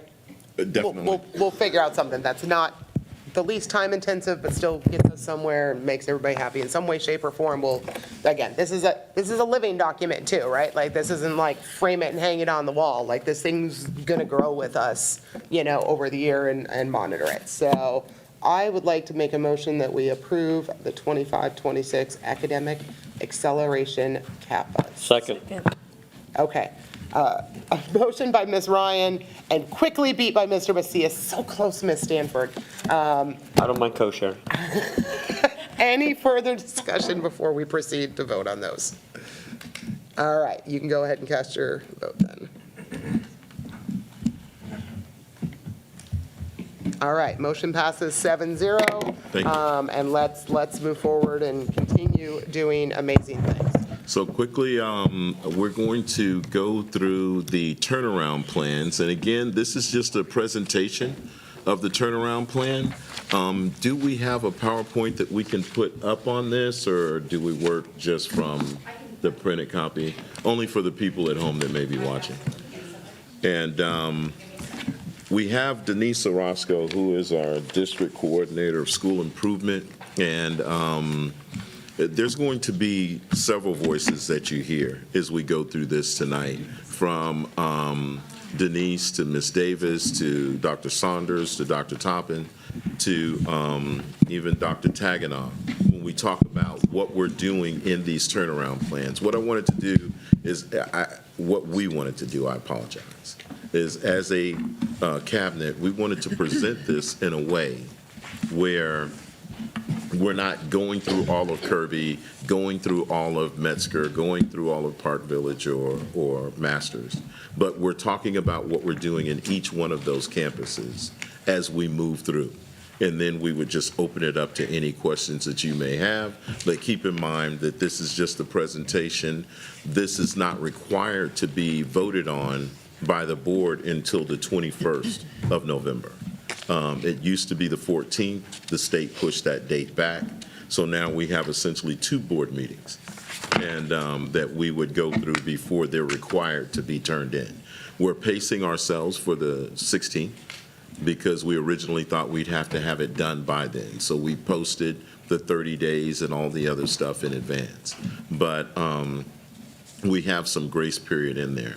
So we don't have, now what I would like is that it's on the agenda to do 1 tip tonight, but there's other campuses that we have to report out on for a tip. So rather than do 1 tonight, I'd ask that we come back and do the tips collectively on all the campuses that we have to report out on. We can do that in the superintendent's report on the 16th. But we don't have to do 1 tonight and then 5 others when it's the same thing on a different day. So tonight, we wanted to focus on the turnaround plans, and we will start off with Ms. Davis and Ms. Orozco on the first page, and I believe the second, and then we'll go into Dr. Saunders and Dr. Thompson. Did I leave anything out, you guys? All right. So Ms. Davis? Yes, sir. Good evening, Board of Trustees. Today, we are going to discuss the turnaround plans and provide a brief overview of what a turnaround plan is, why we are developing turnaround plans, and discuss their implementation. So a turnaround plan is a comprehensive improvement plan that is required by the state for campuses that have received several years of unacceptable or F ratings. In August of 2025, our district received a letter indicating that 4 of our campuses were needing to develop a plan. One of them will develop a plan, that's Masters, because they are in their 2nd year of an F rating, and 3 of them need to develop and implement a plan. These plans their drafts have been posted for public view since September 16th. The campuses in the district have facilitated several meetings to gather feedback. There will be a public hearing on the turnaround plans the day that the board adopts them as well. So there have been multiple avenues to receive feedback. The campuses have worked with the staff, with their communities as well in the development of these plans. So they're basically a campus improvement plan, targeted improvement plan on steroids. The purpose, of course, is that turnaround plan becomes much more intensive with the purpose of turning around that campus to at least a C. A C is what would break that consecutive unacceptable rating so that campus is no longer identified as a turnaround campus. It focuses on fundamental changes and sustainable changes that address TEA's effective schools framework. So all of the campuses that have been identified for improvement focus on TEA's effective school framework, which identifies 5 levers of improvement, which are leadership, staffing, culture, instructional materials and assessments, and effective instruction. I mentioned one of the campuses, which is Masters. They are on their 2nd year of an F rating. In 2023, they received an F. In 2024, they received a D, which pauses that consecutive rating. And then in 2025, they became an F, so that's why they're identified as a 2F campus. For campuses that have 2 Fs, you develop a plan, you don't necessarily implement the plan. But for the other 3 campuses, for Kirby, Metzger, and Park Village, they are identified as their 3rd year of an F rating. What's really particular about this is that TEA released 3 years of accountability ratings within a matter of, 4 or 5 months? 4 months. 4 months, within a matter of 4 months, because if you recall, TEA had not released any actual accountability ratings due to several lawsuits that were on file. So they released, I believe in 2023, the 2023 ratings were released in around April. 24. And then shortly after that, they released 24 and 25 on the same day. So that's what compiled all of the ratings within a short span of time. That is not to say that in Judson ISD we haven't been developing plans. We're familiar of the scores, but no particular ratings had been assigned. And so our curriculum and instruction team had still been focusing on developing campus improvement plans to target and focus on the instruction and to improve student performance.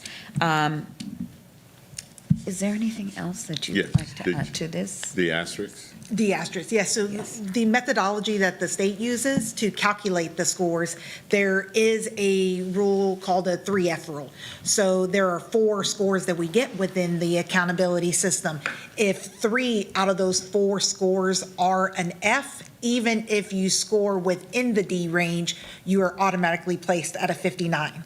So when you see the asterisk on the statement and the 23 on Kirby, you can take it off, okay? When you have, when you see the asterisk, that means that they did score a D. And like, for example, for 25 this year for Kirby, they were at a 62 on the calculation, but because of the 3F rule, they were given an automatic 59. And that's no different for our district, I will say. So even though our district accountability rating is a D, our actual score is a 71.1. A 71.1 is a C, as we all know. But because of the 3D rule, it's both a 3D and a 3F rule. And so that's what happens with Kirby for 24 and 25. So there has been improvement on the score, but because of the domains, we have that. And then you also see that asterisk for Metzger in 2025 and for Park Village in 2024. Thank you for bringing that up. So this one, I wanted to talk a little bit about. One of the first things that they look at in the effective school framework is in terms of a district's commitment to turning schools around is the campus leadership. And we made some pretty significant campus leadership changes over the summer prior to the beginning of the year. And these are the campuses that we were looking at. The one campus that you did not see a change in was Kirby. And the reason why we didn't make the change in Kirby is because, as you could see by the asterisk that was up there a minute ago, there was improvement. We just still had the 3F rule. But the scores actually went up. And the scores went up for 2 years in a row. In addition, that particular campus is under a grant, which means that that principal walked them through that process to get the grant. If we were to change that campus leadership, the next person would have had to been spun up in all of that information. Now, on the next campus, which is Metzger, we made a change in the campus leadership, and there's a new principal over there. And from all of the feedback that I received from the custodians, the police officer, the teachers, you name it, there's a difference in the culture at Metzger this year. She's a rock star. And but when you walk in, you can tell the change in the culture of the campus. At Park Village, we made a change, and typically at some of our struggling campuses, what happens is we take a new administrator and put them in some of the most difficult positions.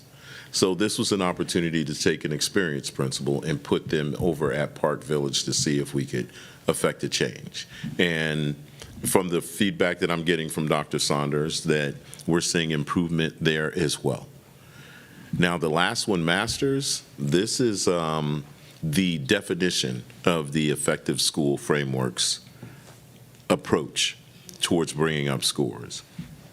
We took one of the most successful principals at the elementary level and placed them in one of the most difficult areas in the district. And once again, from the feedback that I'm receiving from community members to the people on campus to the BOI results, we're seeing some significant improvement there as well. So that was part of the reason that we made those big campus leadership changes in the beginning. Now, there were some other personnel changes that we made as well, and I'll let Dr. Taganow go over those for each of the campuses. For Metzger, we had just one academic trainer that was there. And, you know, I'm sure you all remember some of the new staffing changes that we made for secondary that the board approved in reducing one of the APs. And we also had that directive of not filling any more FTEs, or I'm sorry, vacancies for trainers. But we did move another academic trainer from another campus into Metzger just recently instead of adding a brand new FTE. And so we were making some of those adjustments within the staffing that we have. As well, the middle schools are supposed to have one AP, but we did keep an assistant principal there at Metzger Middle School, so they're running with 3. And then for the associate principal at Kirby, we moved a standing assistant principal that was there into that position, which provides consistency and familiarity with the programs and the innovative design. And so there's just some different moves there that we're making from within the district and the staffing that we have. And so a continuation of the staffing is Can we go back? I mean, I think on this one, it might be better to ask the questions as we move through, if you have any. If you don't, then we can keep going to the next one. I think it may be a lot to try and sit through all of it and then go back and remember what we talked about on each one. No questions, and we can go into them. There you go. Yeah, keep going. Sorry, Mary. Go ahead. So in addition to looking at the leadership at the campus, we also have to look at staffing. So teacher staffing and making sure that we're putting the right teachers in the right grade levels with the right type of experience and putting those individuals in front of our students.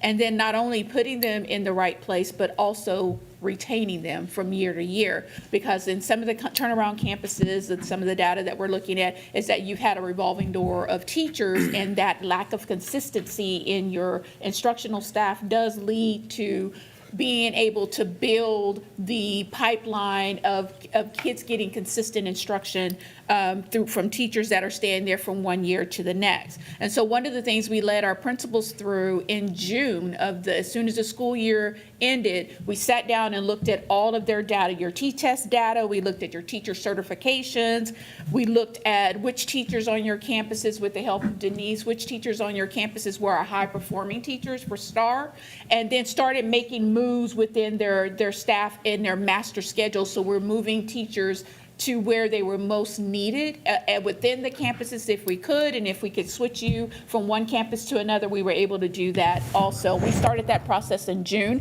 and we're still going through the process right now because we now have not just STAR data from last year, we have BOY data now, and we're looking at, we're looking at some numbers that are not where we need to be. Do we need to talk about moving some teachers around in this area? Because the data is already showing us after 7 weeks of instruction that we may have an issue here right now. So when we talk about strategic staffing, we're looking at this all throughout the year. It's just not something that you look at once a year. So when you're looking at on the screen right now, you're looking at what we do different for Kirby. Kirby decided to, when they brought in the STEM program, they wanted to make sure that they had a STEM elective that all of their sixth graders were going to go through to start getting them in the mindset of doing STEM at a campus that was going to be wall-to-wall STEM. And so we were only bringing in sixth grade, but every sixth grader from here on out is going to go through that STEM elective to get them ready for that.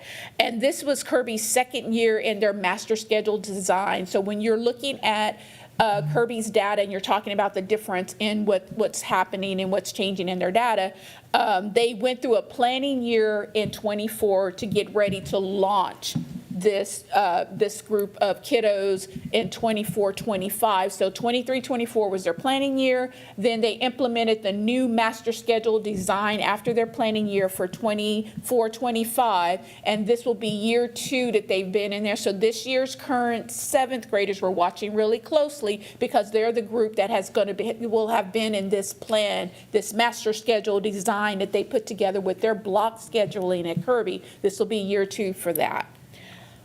For Metzger, We put in the new academic trainer, which was desperately needing, because in addition to everything the principal's doing to turn that campus around, she was also leading all of the math PLCs, all of the collaborative planning, and all the professional development in math, because they did not have a math academic trainer, in addition to implementing all the other things that she was having to do to turn that campus around. So making a decision to add that academic trainer is going to bring some relief to her so she can start focusing on some other things. In addition to that, we looked at her math department and made some drastic changes based on the data that we were looking at the end of the year last year. So in June, we moved people from 6th grade to 7th grade, moved people from 7th grade down to 6th grade, took strong teachers that we had maybe in algebra and moved them to 8th grade math, because that's where we needed them, because your kids that are in algebra are usually your top flyers and usually are okay. So we did a lot of movement within the campus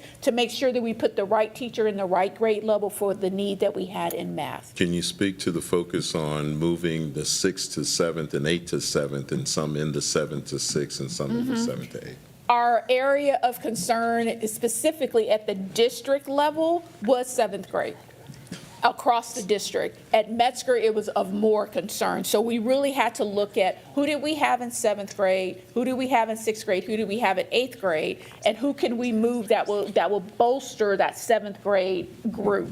To make sure that the level of instruction is bumped up, so our students in 7th grade were getting more rigorous instruction than what they have been given in the past. So you might see on her plan where she took a 6th grade teacher, moved them up to 7th grade because it was a strong math teacher, then took that 7th grade and moved them down to 6th, and then took an 8th grade and moved them down to 7th. So all of that was deliberate to bolster up where we were seeing the problem in our 6th, 7th, and 8th grade math. On the elementary side, you guys will notice that both Park Village and Masters did the same thing that Dr. Duarte-Toppin was just describing with moving 5th grade teachers to 2nd grade if they were not performing, and so forth, vice versa. But what these two did that was a little bit different from their plans is Park Village brought over a high-performing RTI teacher. It's actually a secondary teacher to Park Village just to support 3rd, 4th, and 5th grade math RTI. And then she also solicited a teacher, brought them out of retirement to support 3rd grade as well. You'll notice that over at Masters, there's two different pieces there. We've talked about redesigning the master schedule at 2 levels. One, we talked about building in that intervention block into the master schedule. This piece is actually rearranging the master schedule so that that math and reading instruction for 3rd, 4th, and 5th grade happens at the beginning of the day, when students are fresh, when teachers are fresh. To the maximum extent possible, 3rd, 4th, and 5th grade receives math and reading instruction in the morning. She also, Ms. Nada also recruited 2 highly effective teachers from a high-performing campus that she may or may not have worked at previously, and brought them over to Masters to help with the lift as well. Any questions? I'll jump, trying to wait. When I harp on finances and money, it's because this costs money. To do this the way it needs to be done costs money. And my concern is, while we've done a bunch of great things, if we had more money, there is more we could have done. And this is something a number of us heard Commissioner Morath speak on and are seeing in other turnaround plans in other districts, which are things like TIA, enhanced TIA, and other general fund pay for performance plans, extended school days, extended school years. These are things out of the TEA playbook, and there is data, lots of data, Commissioner Morath showed us all the data, that shows that those things work, and they are major and they are dramatic. And so I know we're doing what we can in the middle of a school year and making all the moves that we can, but I hope as we get ready to go to next year, and when we start looking at things like funding, when certain things may have to be reduced, it's because this needs money. This improves academic outcomes for our students, primarily. Like this is like tier 1 intervention, right? Or tier 1 right here. Like this is what has to happen So this is just something we have to keep an eye on, because I wish we could be doing more this year, and we had some conversations to see if Correct. there was some stuff, but we're in the middle of teacher contracts. It's kind of hard to, be throwing money for people to move and doing fire rehire and all these other things that other districts are doing. But as we're looking at Fort Worth and Austin and some of the other districts that are doing these turnaround plans, I hope that what we're doing is enough for TA, right? Because some other districts are doing a lot more dramatic things. But let's keep that in mind, that we may have to go a little more dramatic and be able to put more money against strategic staffing and pay for performance next year to and that will elevate all of our campuses. It'll elevate everybody. So that's the only comments I had on this one is. I do believe that I'm hoping we can TA, do more. I do believe that TA is recognizing the fact that the money is not there for most of our districts, because everybody's in a deficit in some way or some fashion. And that is why they're making a big deal about launching the LASSO 4, Cycle 4 grant cycle, and sending out all these notifications that apply for the grant and whatnot, because they do realize that, doing a turnaround plan does cost money, but also realizing, and we have found out on our end, that every time you go after a grant, there's strings tied to those grants that require a lot of commitment outside of just running your campus from our principals. And so we're being cautious right now. I know that Ms. Davis has probably already talked about it. We are looking into what they're offering, but we're also being very cautious because we have seen what our principals have had to go through to get the little bit of money that they did get for some cases. Well, yeah, and there's got to be data-driven results. I mean, 2 of these 4 campuses already went through an entire grant, and we're still F-rated campuses, right? And we got one of those, one, I had to go look, one of those that's in the middle of the grant, and so we got to see, before we sign up to do a bunch more grants with the state, if they're not, somebody's going to have to show some serious return on investment. It's great to get free money, but if it's not helping our kids, it's just something we're going to have to look at real closely. Well, and I'd also say this, there's a, Dr. Gibson called it the implementation dip.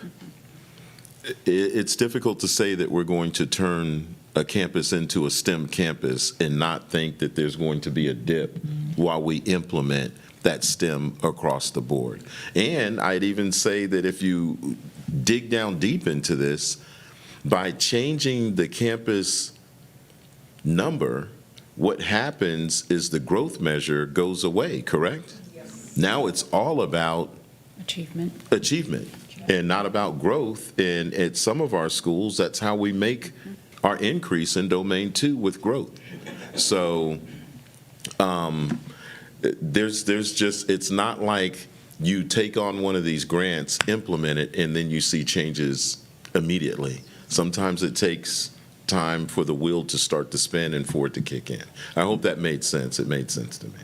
Yeah, I think my point is, because both Metzger and Park Village are 5 years since they started their grant. Metzger They was did a 3, blended grant, and so was Park Village. Park Village was blended as well. Their grant ended 2 years ago. So they're in the start of what would be the 6th year, I guess? 3 years on, 2 years without grant money. I'm waiting for Ms. Orozco to confirm, because I know she knows the answer. Not that we don't know the answer, but I know she for sure knows the answer. 5 years since the implementation of the Since the start of it. Okay, so yeah. 2 years out from the complete. However, a lot of staff changed, so while we are implementing the grant, which you're right, that consistency, but if that same staff cohort isn't there who first received the training, that's where we're. And it's hard to keep teachers at those campuses where they struggle. Yeah, there's just a lot of pros and cons we got to look at going into grants in the future, for sure. Wholeheartedly agree. Yeah, it was like everybody wanted to jump on those a couple years ago, right? Everybody's like, ooh, money, right? So, but I think everybody's got to be a little more, across the state, be more deliberate in their choices. And I'd say this, and I'm going to get off of it, but one of the things that the state looks for is, are you implementing some of these possibilities at the campus level to do turnaround projects at the campus, correct? Yes. Like LASSO, blended, or, The early college or prep. whatever. And they want to see those things as this is, because what they're looking for in turnaround plans is a full out change of how you deliver instruction and what's going on at that campus. And these types of implementation speak to that. Yeah, and so I think they'll be able to see that on Kirby, like when they get it, they're going to see we're in year.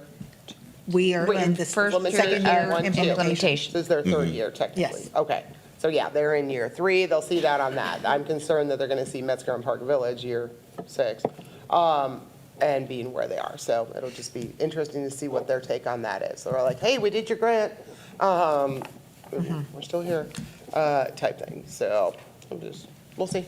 Again, nobody's got a TEA crystal ball. I All say we can we're do not is going to submit these see, things. we're going to all plan to make a C. I meant At a minimum. we're going to see what TEA says. Now we're going to see what our campuses do, because our campuses are going to kill it. We already know that, right? Yes. But we'll see what TEA says about, Is this if they enough? think, is this dramatic enough? Understood. And we don't know, because we haven't done these before. Well, You and I haven't done these before, so.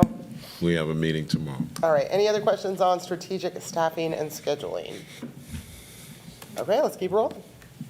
So also, Oh, I'm sorry, Laura, did you have a question? I'm sorry. I'm not sure. I heard a noise, but I didn't see a hand. I had some questions, but I'm not quite sure where they fit in. So.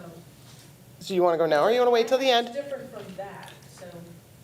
We're going to still open up for questions at the end, or if You just you wanna know wait what then? it is, we can answer it now. Okay, Yes, ma'am. okay. So continuing on, again, going back, and I think we gave every board member a copy of the Effective Schools Framework, so you can look at that. And part of that also is looking at, do we have pieces and components of a positive school culture? That there's school-wide expectations, behavioral expectations, there's proactive and responsive student support services. Do we have involved families and communities? And so you know that at the higher you go up in secondary, the more harder you have to work to get parental involvement. But a big thing right now that has been going on with TEA, which is what, they're talking about the whole child. And because we have a lot of students that are struggling mentally, emotionally, and then making sure we are being proactive in our response to student needs. Instructional materials, if they're really emphasizing, which is what was part of the big push for us moving to Bluebonnet, is using instructional materials that is fully aligned to our TEKS.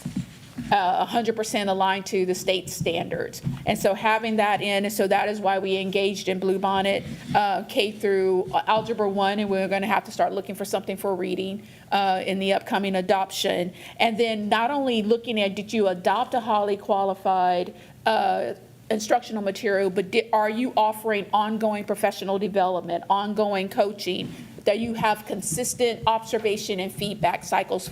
So when you looked at our CAPA, a lot of that is being repeated in our turnaround plans, because you have to inspect what you expect and you have to respond to what you're seeing to make sure that there is consistent growth throughout the year. And then the last thing is making sure that our students are getting on grade level Tier 1 instruction in every single classroom, every single day, and that we are monitoring whether or not they're learning by giving consistent, both formative, which could be a weekly assessment, and our unit assessments, which are considered summative, before we get to STAR at the end of the year, because by then it's too late. Okay, any questions on that? The only thing on the positive school culture and involved families and communities, we sent out a survey, correct? Yes. To solicit feedback, yes, sir. From the families. Yes, sir. And we have parents that have voiced their opinions about what needs to be done at their turnaround campus. A lot of them had kids in multiple sites and were able to provide feedback to our principals, and the survey is still out there. So parents, if you haven't submitted your information, please do so. It's still active until the end of this month, but basically giving them an opportunity as a parent to provide feedback, as a community member to provide feedback on our turnaround plans of the things that they really like about their campuses and what they want to make sure that we protect, but also some things that maybe we don't have in our turnaround plan that they feel is important to be addressed by the principals, since the principals will take this feedback and revise their turnaround plan, incorporating their stakeholder feedback from parents, from community members, and incorporated that into their plan also before we submit it to TEA. Yes, ma'am. Because that is a Just as a requirement. reminder, it was a requirement for each one of these campuses to hold a community forum Yes. at their campus where they discussed it With in their- depth. And to hold a forum with their Yes. staff and get feedback from their staff also. So they have a community survey, parent survey, and then their staff survey. What kind of response did you get in the community forums? Right now, we are looking at 20 parents have responded, and and all of it is parents. 20 parents have responded, and because they have they hit multiple campuses with their responses. So they said, I'm a parent of a student at Metzger, but I'm also a parent of a student at Masters. And so they filled out the survey, giving information back to us on both sites. So is that an average of 5 per campus? You've got No. 20 among 4 We have it, campuses. when we ran the data for our principals and provided it to our principals, we ran it by the campus site and gave it. So Kirby had a lot, and so did Metzger, had quite a few responses. Because I want to have them Yes, ma'am. involved, so. Yes, ma'am. And so they are still sending it out weekly on their weekly newsletter to their parents, that their survey is still open for them to respond. They have a QR code that they have. If a parent comes in to pick up their kid, can you take this survey real quick? And so they're really trying to get posted some on the district feedback. website? It's posted on the district website. The next day. The next day, yes. So they are trying. Check your spam folder. It's in your spam folder. But they're keeping it on their newsletter, both the QR code and the link, so parents can continue to respond to it. I tell them, let your kids respond to it too, if you want to give extra points for them responding or something. Because we do want feedback from the students, because a lot of parents are talking about in their feedback about the student experience. And they're like, please protect the electives, please protect this, and please protect that, because those are the things that they really love about it. Good to go? Yep. Effective There's one more instruction, slide, right? Okay.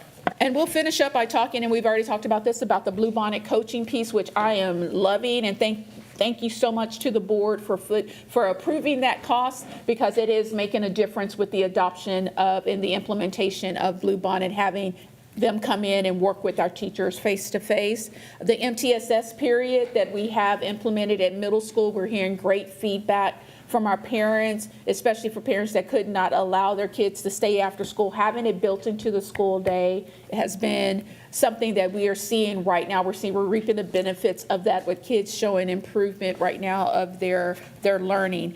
Kirby also went out and got school empowerment coaches to come in and work with their teachers on their campus, in addition to the Carnegie Math, and that's because they have the funding from their grant in order to bring that in. And then they're also bringing in someone from NIMSY, which is the National Institute of Science, Math and Science, and they're bringing people in for that because their science scores, they wanted to have more support for their teachers, and because some of their science teachers were new this year, so they're getting additional coaching in science at Kirby's.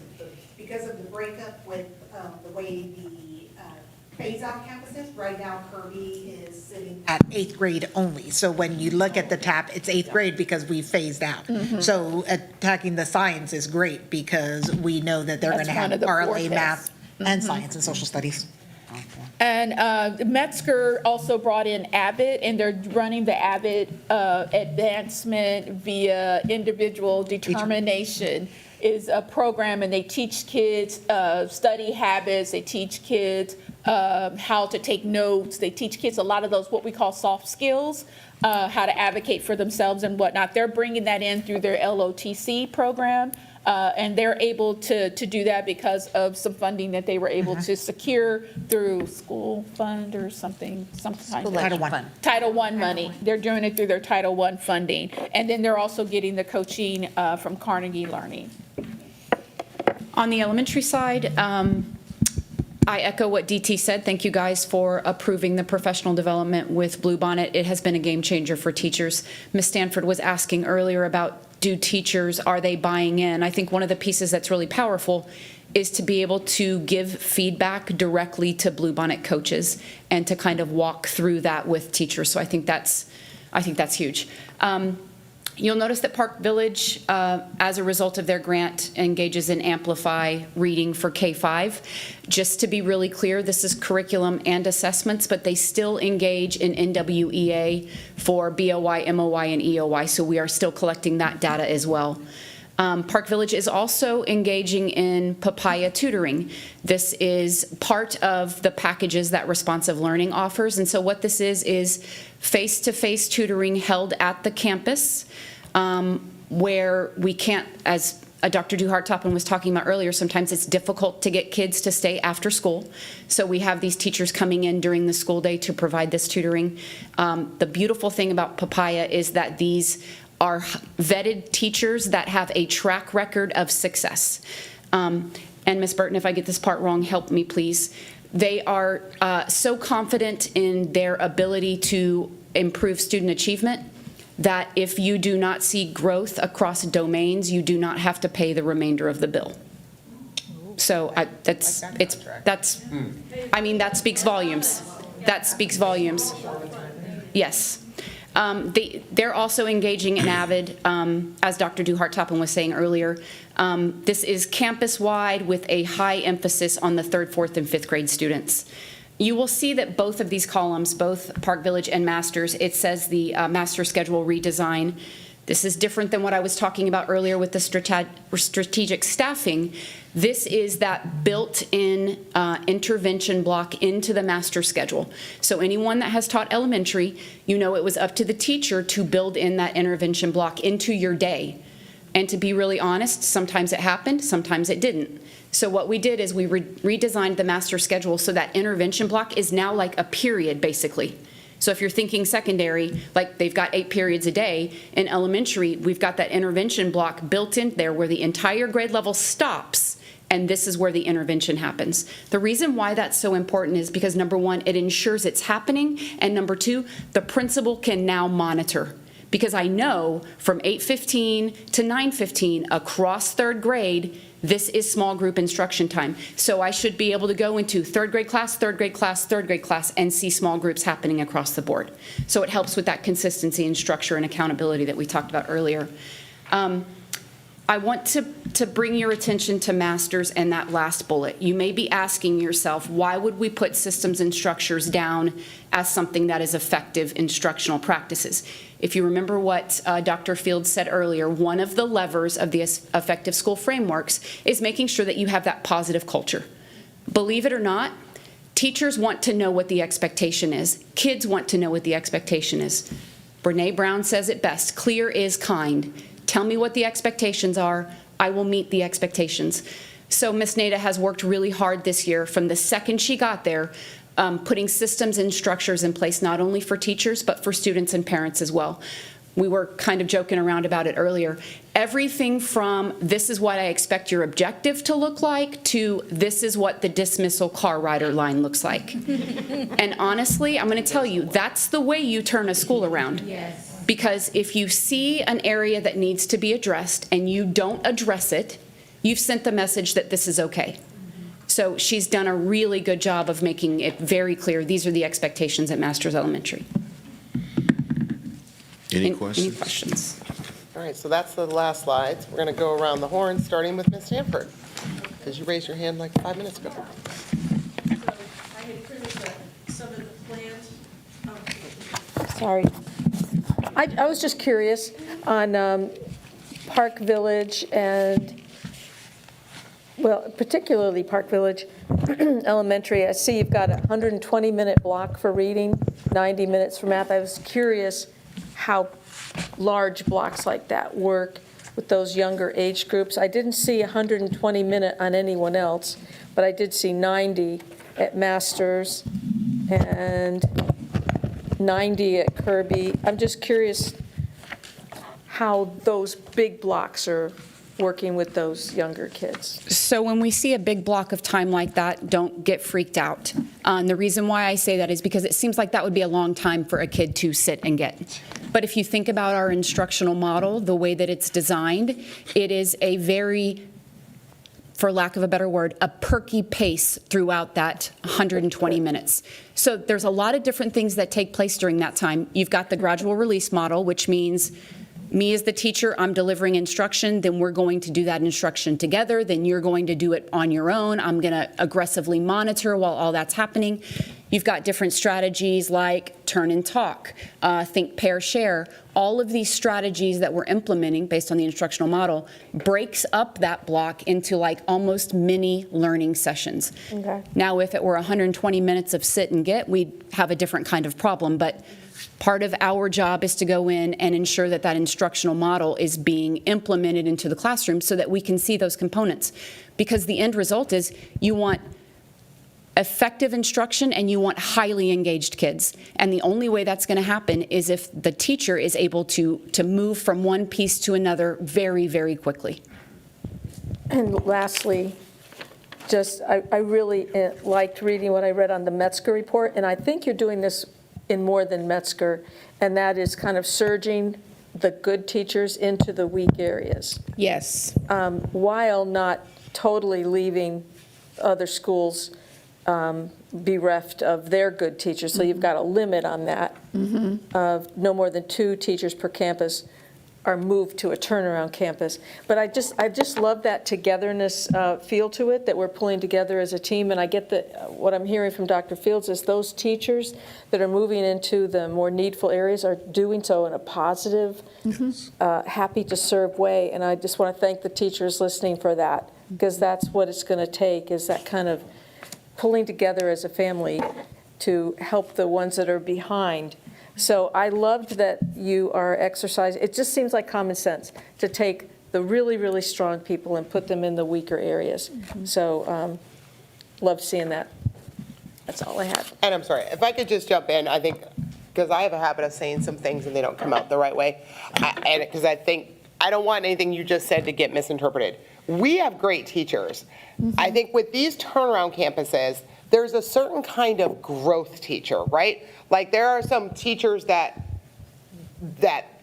they can take a 2 below grade level kid, right? Because you said good teachers. We had some great teachers on this campus, but I think teachers have different skill sets and work well with different kids in doing what they need to do with those kids. So while there may be people who got moved off these campuses or moved grades, it's because what was needed for a certain group of kids was a certain kind of teacher, and we can use you better somewhere else. Is that a better way to say it? I just didn't want any, because again, I'm the queen of saying it the wrong way. Yeah. So as I'm like before. Well, what this says, what the actual report says is highest performing teachers. So Correct. I So people consolidated who that. grow kids in a certain type thing. But I don't So, think there's any intention, even on y'all's part, to say, No. Yes. We're looking for teachers that love kids and love the content that they're teaching, because when you get that combination, you can make things happen. And love a challenge. Yeah. You have to love, I see what the line is, and I know that I'm going to have to jump this high, and they want the challenge, and they're gravitating towards it. And we have found, even among our DOI teachers, we have some kids, some kids, I call them baby teachers, but we have some teachers that are novice teachers that were born to teach. It's like they have come in and they have whatever that it factor, but you know it when you see it, and they have hit the ground running, and it is amazing. I sat in a classroom the other day, and if I didn't know that this was his first year teaching, I would have sworn that he had been teaching for 5 years, because just the way the class was being ran. And that doesn't always come naturally to people. You can be a master teacher and know your content, but you can't get kids to follow you. Yeah, and you never know which grade level, which subject, where you never know. So this is not the last of the moves. People are going to go where the kids need them, right? And we're going to figure out that entire cadre of 1,600 teachers, and we're going to make sure we get the best teacher for a certain group of kids at all times. So we may see stuff moving around campuses all the time, right? All the time. All the time. Whatever the babies need, we're going to send you where the babies need you type thing. Ms. So Orozco don't ever take that personally. Ms. Orozco actually pooled the teachers and had the ones that had the highest scores and had the ones that had the lowest scores. And we had conversations with both. And a lot of the movement you see will be some of those teachers who had the highest. And then some of the movement you see will be some of the teachers who had the lowest, with conversations attached. Yeah. And we'll see how you do at the new place you land, right? New set of kiddos, so, all right. Well, the microphone's there. Mr. Macias, do you want to jump in? And then, or you want me to wait, come back? Oh, you got one there too? Okay, I can go around the circle. I can go over to Ms. Canoyer. You can wait till the end, Mr. Macias. Go ahead. When I was at Converse, we implemented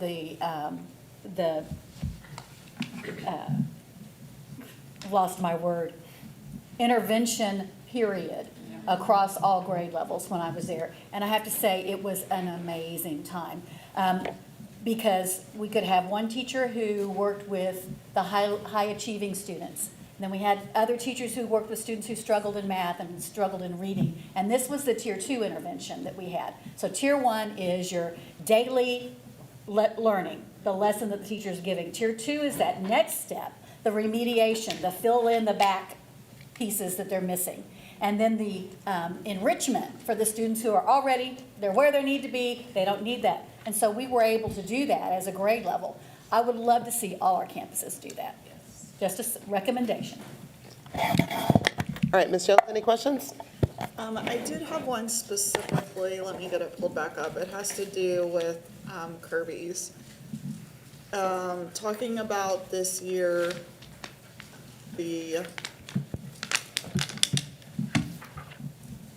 90-minute block for reading and math. Is that implemented in every grade level at Kirby? Yes, at this time. Okay. It was part of their school redesign that they submitted to TEA as part of them becoming Kirby STEM. And so that was one of the things that they put in place, and we're watching it very closely to see if we're going to see the gains that we're shooting for in every single grade level. But we But have we- an opt-out option, correct? So I was wondering. At Yes, Kirby? they have an opt-out, so yes, parents have opted to take their students out of the block. And they're getting put into an elective or whatever like that. The thing that is something that is a bit of challenging is that the electives that are available for each grade level and why they're not available for all grade levels. Like, there's certain things that you can take only as an 8th grader. There's certain things you can only take as a 7th grader. And so that is one of the things we had to work through this year with Kirby. But that is part of their plan. This is their 3rd year in their plan. There's 2 years in the plan. And this is their 2nd year of implementation with that. So we're watching the data. We're talking with their coaches and whatnot to see if this investment and having this type of schedule. I can tell you that as a high school principal, I ran a block schedule for kids that were struggling, and I could see the benefit of it. But I also know that we came out of block as a district. We put it in 2019 and came out of it because it is an expensive way to run a campus at a high school level. At the middle school level, not so much. It's just that we're confined by what the state allows us to offer as electives in middle school. When are you going to know if this is beneficial? I talk to Kirby every week, sometimes 2 or 3 times I'm there, depending on what's going on. But we also meet with their school empowerment coach that is monitoring this implementation. We meet with him on like a every other week basis. We're talking with him. We have a meeting scheduled tomorrow. Is it tomorrow for Kirby? No. Next week. We have a meeting scheduled with them, and they're watching along with us because this whole school redesign is how they got the money in the LASSO grant. So they had to submit this design, implement the design, and at the second year, the end of the second year, was it beneficial or not? And so they have to look at this and monitor it, and we're looking at the data on a consistent basis. So like we're talking about the data dashboard, that's one of the ones we're watching really closely. But again, every time we meet is what's working, what's not working, and then we're going to have to make a decision when this grant runs out. I asked that same question, Ms. Jones, but the answer I got was we did see some improvement Yes, in the Kirby, 6th We grade. have seen improvement in Kirby's 6th grade. So for the 6th grade, we increased in both reading and math. And then as a whole, Kirby itself has been increasing in their overall score for the ratings. Okay. And is that something, when does the grant end? The grant ends this year. This year, the okay. end of So this if year. it's something that is not getting the growth you see, then it can be changed. I was just concerned looking at it with the plan, if that's something we were stuck with keeping going due to the grant or not. With the grant, no, the turnaround plan itself is a 2-year plan, so you're looking at improving from that unacceptable or F rating to a C within 2 years. Okay. This year. Okay. I think what she's asking, though, is under the auspices of the grant, when we said we were going to flip the number for Kirby, turn it into a STEM academy, after this year, then 8th grade will be incorporated as STEM as well. That'll be 6 through 8. Are these implementations that we're doing, if we find that they're not effective, incumbent upon having switched to a STEM? No. No, We can because switch this is just anything a that we need to minute, moving process, forward. But the STEM model will stay. Okay, okay. I'm sorry, can we clarify your question then? So is 90-minute block then kind of, if it says 90, is that a little bit inaccurate? Is it 45 and then 45 of intervention? Not at Kirby. At Kirby? Not at Kirby. No, because we have opt-out. So Yes, for Kirby. no plan. should it be 45 and 45? Not at Kirby. They are, the way the schedule is built. Why not at Kirby? Those classes are hooked together. Yeah. Because it's 45 minutes in your Tier core one. class, Yep. and then there's a 45-minute added to it, which is considered an MTSS. But the way it runs at Kirby is that the kids will go out of their core and then go back in for the to the same teacher. At our other campuses, they don't run that way. Correct. What I'm saying is to say there is a 90-minute English block at Kirby or whatever it said. It's not a That's 90-minute not English block. really accurate, right? There's 45 minutes of English block and then a 45-minute English intervention. That's why I'm just wondering, do we have it? You don't want somebody from TEA walking in and all of a sudden kids are only in class for 45 minutes, right? That's what I'm saying is that let's just make sure we're correctly wording what we're actually If you doing actually here. look at the plan, it does say MTSS, Tier 3 built in. Okay. And so, it is still a total of 90 minutes. But there's some kids who aren't getting that at Kirby, so that's why I just didn't want. And it says optional for on-grade levels. Okay, all right. Sorry, I just want to make sure. And that's what I was understood her saying. At all the other campuses, what happens is you go for 45 minutes, leave that class, go to Rob Fields' class, and you get something totally different. At Kirby, you're in Rob Fields' class for the first 45, and you're in Rob Fields' class for the second 45. And then the degree of intervention that you get is based on where you are in terms of meets, masters, or approaches. And TA has been monitoring, we drafted this together with their executive advisors. And part of the grant is the close monitoring with TA. All right, Ms. Lee. Any feedback? Oh, do you have any questions? Sorry, No, don't I have to just hand it want down. to ask, so there's already an academic trainer? Yes, the we question moved that on person, we moved that person that day. Remember when we talked about it? Next day. You can Kurt. ask, here, I'm gonna say what she just said then first. She doesn't want to talk. No. She was asking at our small group meeting, we talked about getting the second academic trainer at Metzger, and they were able to find that. So that is on there on the strategic staffing, a couple slides back. It had that on that slide. I believe they did that And the we next day. closed out the 9 weeks for that individual at their campus, and they will start on Monday. But she's already been over to Metzger and met everybody and was really excited about Both principals. joining notified. that particular campus. And then I just want to make a comment about, Talk to the microphone.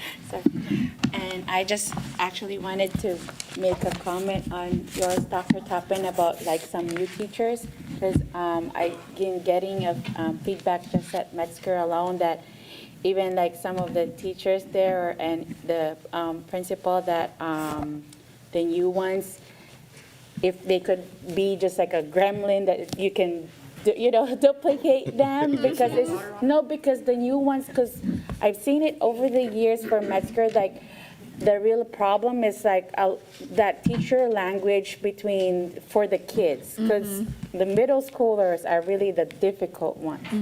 And just to be able to pick a pencil, open their notebook, it's really a big problem. It's a basic, for like the kids, but it's a big, really problem at Metzger with teachers, but then. It was. Yes, but then there's like these new ones where, for some reason, they come like with magic and unicorns, I guess, because they have like that language where, the feedback too with that, the development, I believe, the professional development where they teach, how to speak, I guess, with a teenager. So it just like it follows the rule, and I guess it just roll over with the next one and stuff. So, yeah, I just want to comment on that one. So, yes. It was, it really goes back to what we were talking about with masters. When you go in and you set systems and structures and you let people know the standard and you hold them to that, students respond. They bend, but they don't break. Okay. Just a small question here. For the Papaya tutoring, I may have missed this because I walked out for a second. Is that something we can start implementing or pushing at other campuses, or is this part of a grant, or? So we're using school improvement funds. No, for Title I. Oh, thank you. This is what I want to say. Let's see how it works at Park Village. There's other campuses have the opportunity to hire special POPs tutors. They do have tutors that they've been working with for years that feel very comfortable at that campus. We did not have that same sort of structure at Park Village. Gotcha. And like we said, it's really difficult just across the board, not just Park Village, to get kids to stay after school. So the fact that we already work with this company under the umbrella of responsive learning, we felt very comfortable with the presentation. We felt very comfortable with the data. And then when they said to us, and this is a guaranteed service, that if you don't see the return we're promising you, you do not pay the last 10 or 15% of the bill. That's huge. So we're excited about the opportunity. We want to see how it rolls out and then go from there. Okay, so you're saying that there's probably already some tutoring in these different campuses? Okay. Yes. The other campuses have engaged in special POPs tutors.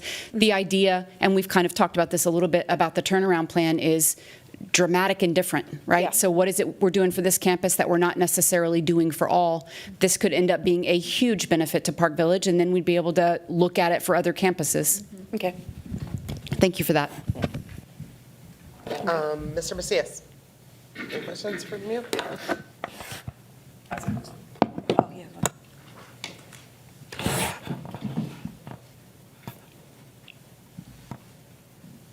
This is that turnaround plan discussion, right? Yes, sir. And so naturally, I can recall Ms. Stanford and I having a series of meetings with teachers from Metzger, and the desire to see changes 2 years ago from Metzger. I can tell you, too, that we've talked with folks at Park Village and Masters and Kirby, and we could have made drastic changes 2 years ago in all of those campuses because we've had those. But again, these campuses are not in my district, so I didn't feel as compelled. I trust our administration. I know that you are also having the same feedback, right? One of the things that I learned a long time ago is that I'll always hear complaints about everything. And, but we need to give the administration the ability to nurture and cultivate leadership on campuses. If we were to go and react every time we hear a complaint, we would always be turning around leadership and so forth. I just want to say that because I've been following these campuses, and I'm happy that we have made some changes in leadership. I've heard now from some teachers that are still there. They're happy with the changes in leadership. I also am happy to see the support that the campuses are getting. So there's not a lot I need to say other than I know you're doing what is necessary. And it's not overlooked on my end that we'll see improvements. And I am confident based on these changes at leadership level and on campus that the culture is improving. So I won't look at other campuses now in this discussion, but other than that, we are making the movements that are appropriate, and that I don't expect these turnaround plans to fail, just because I've seen all these pieces come together. I guess the only thing I will note is that there has to be a way to be more aggressive when we're hearing the feedback 2 years ago, to be quicker to respond to them. But again, that's your area, right? I'm only bringing it, and I'll bring it collectively, and I'll make sure that my district is getting the support they need. But overall, I'm happy with the turnaround plan. I believe that we have the leadership at Kirby and at Metzger in that area to help continue to see the improvements, and then remain optimistic based on everything that we have the right leadership now.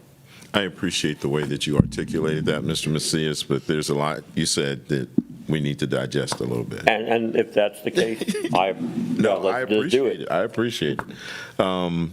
I would tell you that since 2023, we came on and we did see some campuses that were struggling, and we felt like if we worked with those campuses, we could see improvement. And we did so the first year as an administrative team, as a cabinet.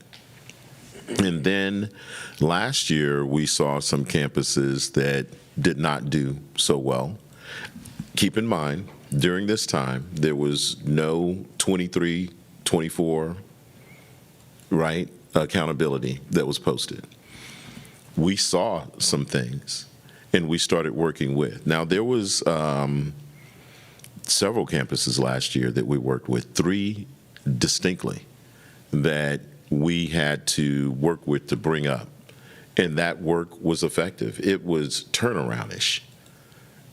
Candlewood went to a C, Woodlake went to a C. We saw dramatic gains over at Millers Point.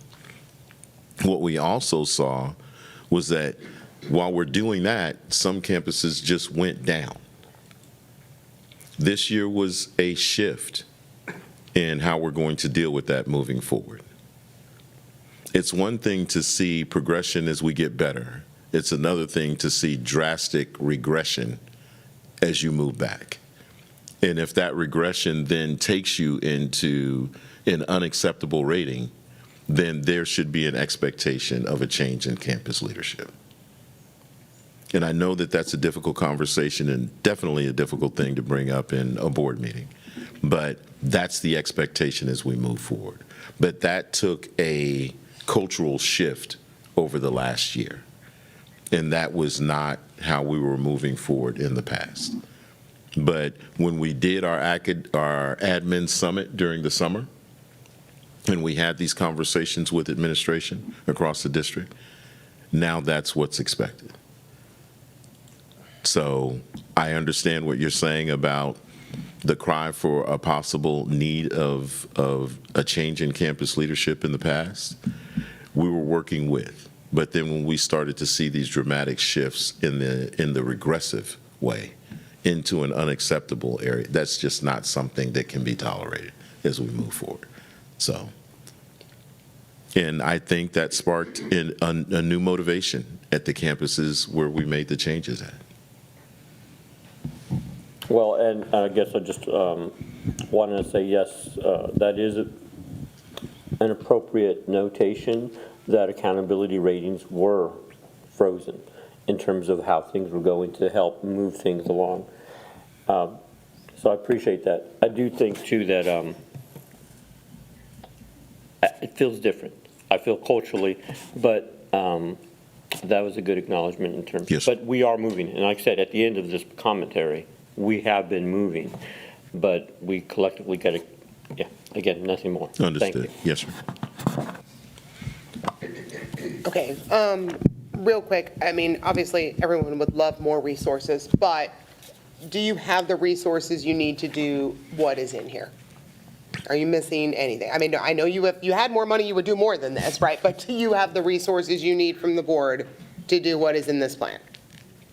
We have the resources that we need to do what's in In that the plan. Okay, yeah. If you were to more money, go you would back, do more, right? exactly. No, I'm tracking that. If you were but- to go back and ask, are there ways that we could even enhance that in some areas? I could give you. No, Yes. I agree. I just want to make sure that there is nothing, Yeah, we got, yeah. I just want to make sure there's nothing in here we have told you no. No, ma'am. Okay, just making sure. And you think all 4 of these campuses a C by the end of this year? I would defer to the people who are responsible for that area, Dr. Toppin, Dr. Saunders. And what are their principals saying? Too. You two plus the principals. I can tell you that everybody's drinking the Kool-Aid. That's the way I like to term it on the campus, that we're just not stirring it and adding sugar to it, we're drinking it. I do believe that we have put the pieces in place to make this happen. I appreciate the support from the board. We were ecstatic to spend time talking about academics, because that is our world that we live in, and to be able to sit in a board meeting and hear this conversation go around, to sit with y'all last week and this week and hear this conversation go around. We just need the time, because right now we're in the middle of go time. From October to February, we have got to be on campuses, we have got to focus on what's going on, because that is the time we're going to need, and that is the only time we have to do what we gotta what we put in those plans, and what we put in all the tips, taps, and lips. I keep saying it, all the plans that we got worked out there. I wanna make sure that we are doing and we're boots on the ground, because that is how change comes about. But I do appreciate the attention that has been given to academics tonight and last week, and I hope we can continue to have these conversations as we progress through this year. I think she's asking, are we going to be able to pull? The answer is yes. Thank you so much. Y'all gotta stay focused. Yes. And we all have to Everybody, be from on the board same on- page. Everybody. We all have to be in a collective agreement that it's going to take a village, right? And I think we had this conversation in some of our small groups. The moment we start to chip away at the fidelity of the plan behind closed doors, right? The moment that we start to doubt the ability of the people in this room and the ability of people in classrooms, I think we start to unravel. So, and we had this conversation too, and I appreciate the conversation we had today. It's going to take all of our eyes on campuses and in classrooms, and if we see something that needs to be addressed, we've got to bring it up. And we've got to bring it up immediately. Because as DT said, October to February, it is go time. We cannot lose focus on what we need to do. We've got to encourage teachers that Tier 1 instruction, that first initial teach, has to be the most solid teach of the day. That has to be their A game. And if we can do that from October to February, this is easy. We just have to make sure that we're keeping people motivated and that we're very clear about the expectations. Okay, so as far as the way ahead, so we know there's lots of processes going on with lots of different plans and stuff. So that we're not taking action on this tonight, the 4 turnaround plans, because they are still gathering community. Correct. And parent and everybody else. They are still posted to the website and will be for the full 30 days. And then we will start October 16th with a public hearing. So if anybody's watching this, these plans are in our public board book. They're on, just Google Judson turnaround plans. You're going to find them somewhere. If not, call Denise. If you don't know the new website, I can't find anything. Happens every year. So the community is welcome to go look at these plans, and we will have a public hearing, and you are welcome to come ask questions and make comments on October 16th at 5 p.m. That's why we do these via public hearing. And then we will once we go into the regular board meeting that night, then the board will hopefully approve them. Then let's get these off to TEA right away. Yes, ma'am. Let's be first in the chute, right? They're not really due till November 21st, but if these aren't acceptable, let's get our help from TEA now, right? Like, because otherwise you wait too long, then we're 2 months from start test, and that October through February grind time, we don't want to lose any of that. So we'll get those in. And then, so once we're done with these, then we have tips. These are the taps. TAPs, then we go to the TIPs. And then the local. And that'll be a certain group that are federally identified campuses. And then we'll have LIPs, local improvement plans. Dr. Duhart-Tapa didn't make these up, these really are acronyms. And then that will be the rest of the campuses. So, right, did I get that That's it. whole process Yes, down? ma'am. I think, and the TIPs we will have to approve as a board. Correct. The LIPs. we'll By the talk- 21st. Yeah, the LIPs, we'll find out if you want us to approve those. No, we don't They're need not to. required to be Right. approved, so we'll talk through that, so. All right, I know I jumped The around the LIPs. agenda a ton. Did I miss anything on the agenda that anybody sees that I missed? Sorry, I was going up, down, and sideways. Are we not going over the tips today? That's- We are not gonna, we only had one tip on here for Escondido. Yeah. But we got about 6 or so more tips, so we'll do just do all them the together. tips together. So we'll do Escondido next time. Not that I wanted to stay later. All right, unless anybody's got anything. Point of Oh, clarification yes, before sorry. we end. Yes. Some of the local improvement plans we need to do, so they would have to be approved by the board. Oh, okay, you're right. They're not Now that you targeted, say but it, they're local. You're right. There's required local, and then there's, we're put making it local- required. You're We right. have A campuses Okay. that are on locals, but they're not required Yeah. for approval. TEA has not made this simple. There's not a pretty chart that clearly lines all this out, so we've just been kind of figuring it out as we go. So, all right, if anything else? Hearing no other business, we are adjourned at 9:24 PM. See you tomorrow.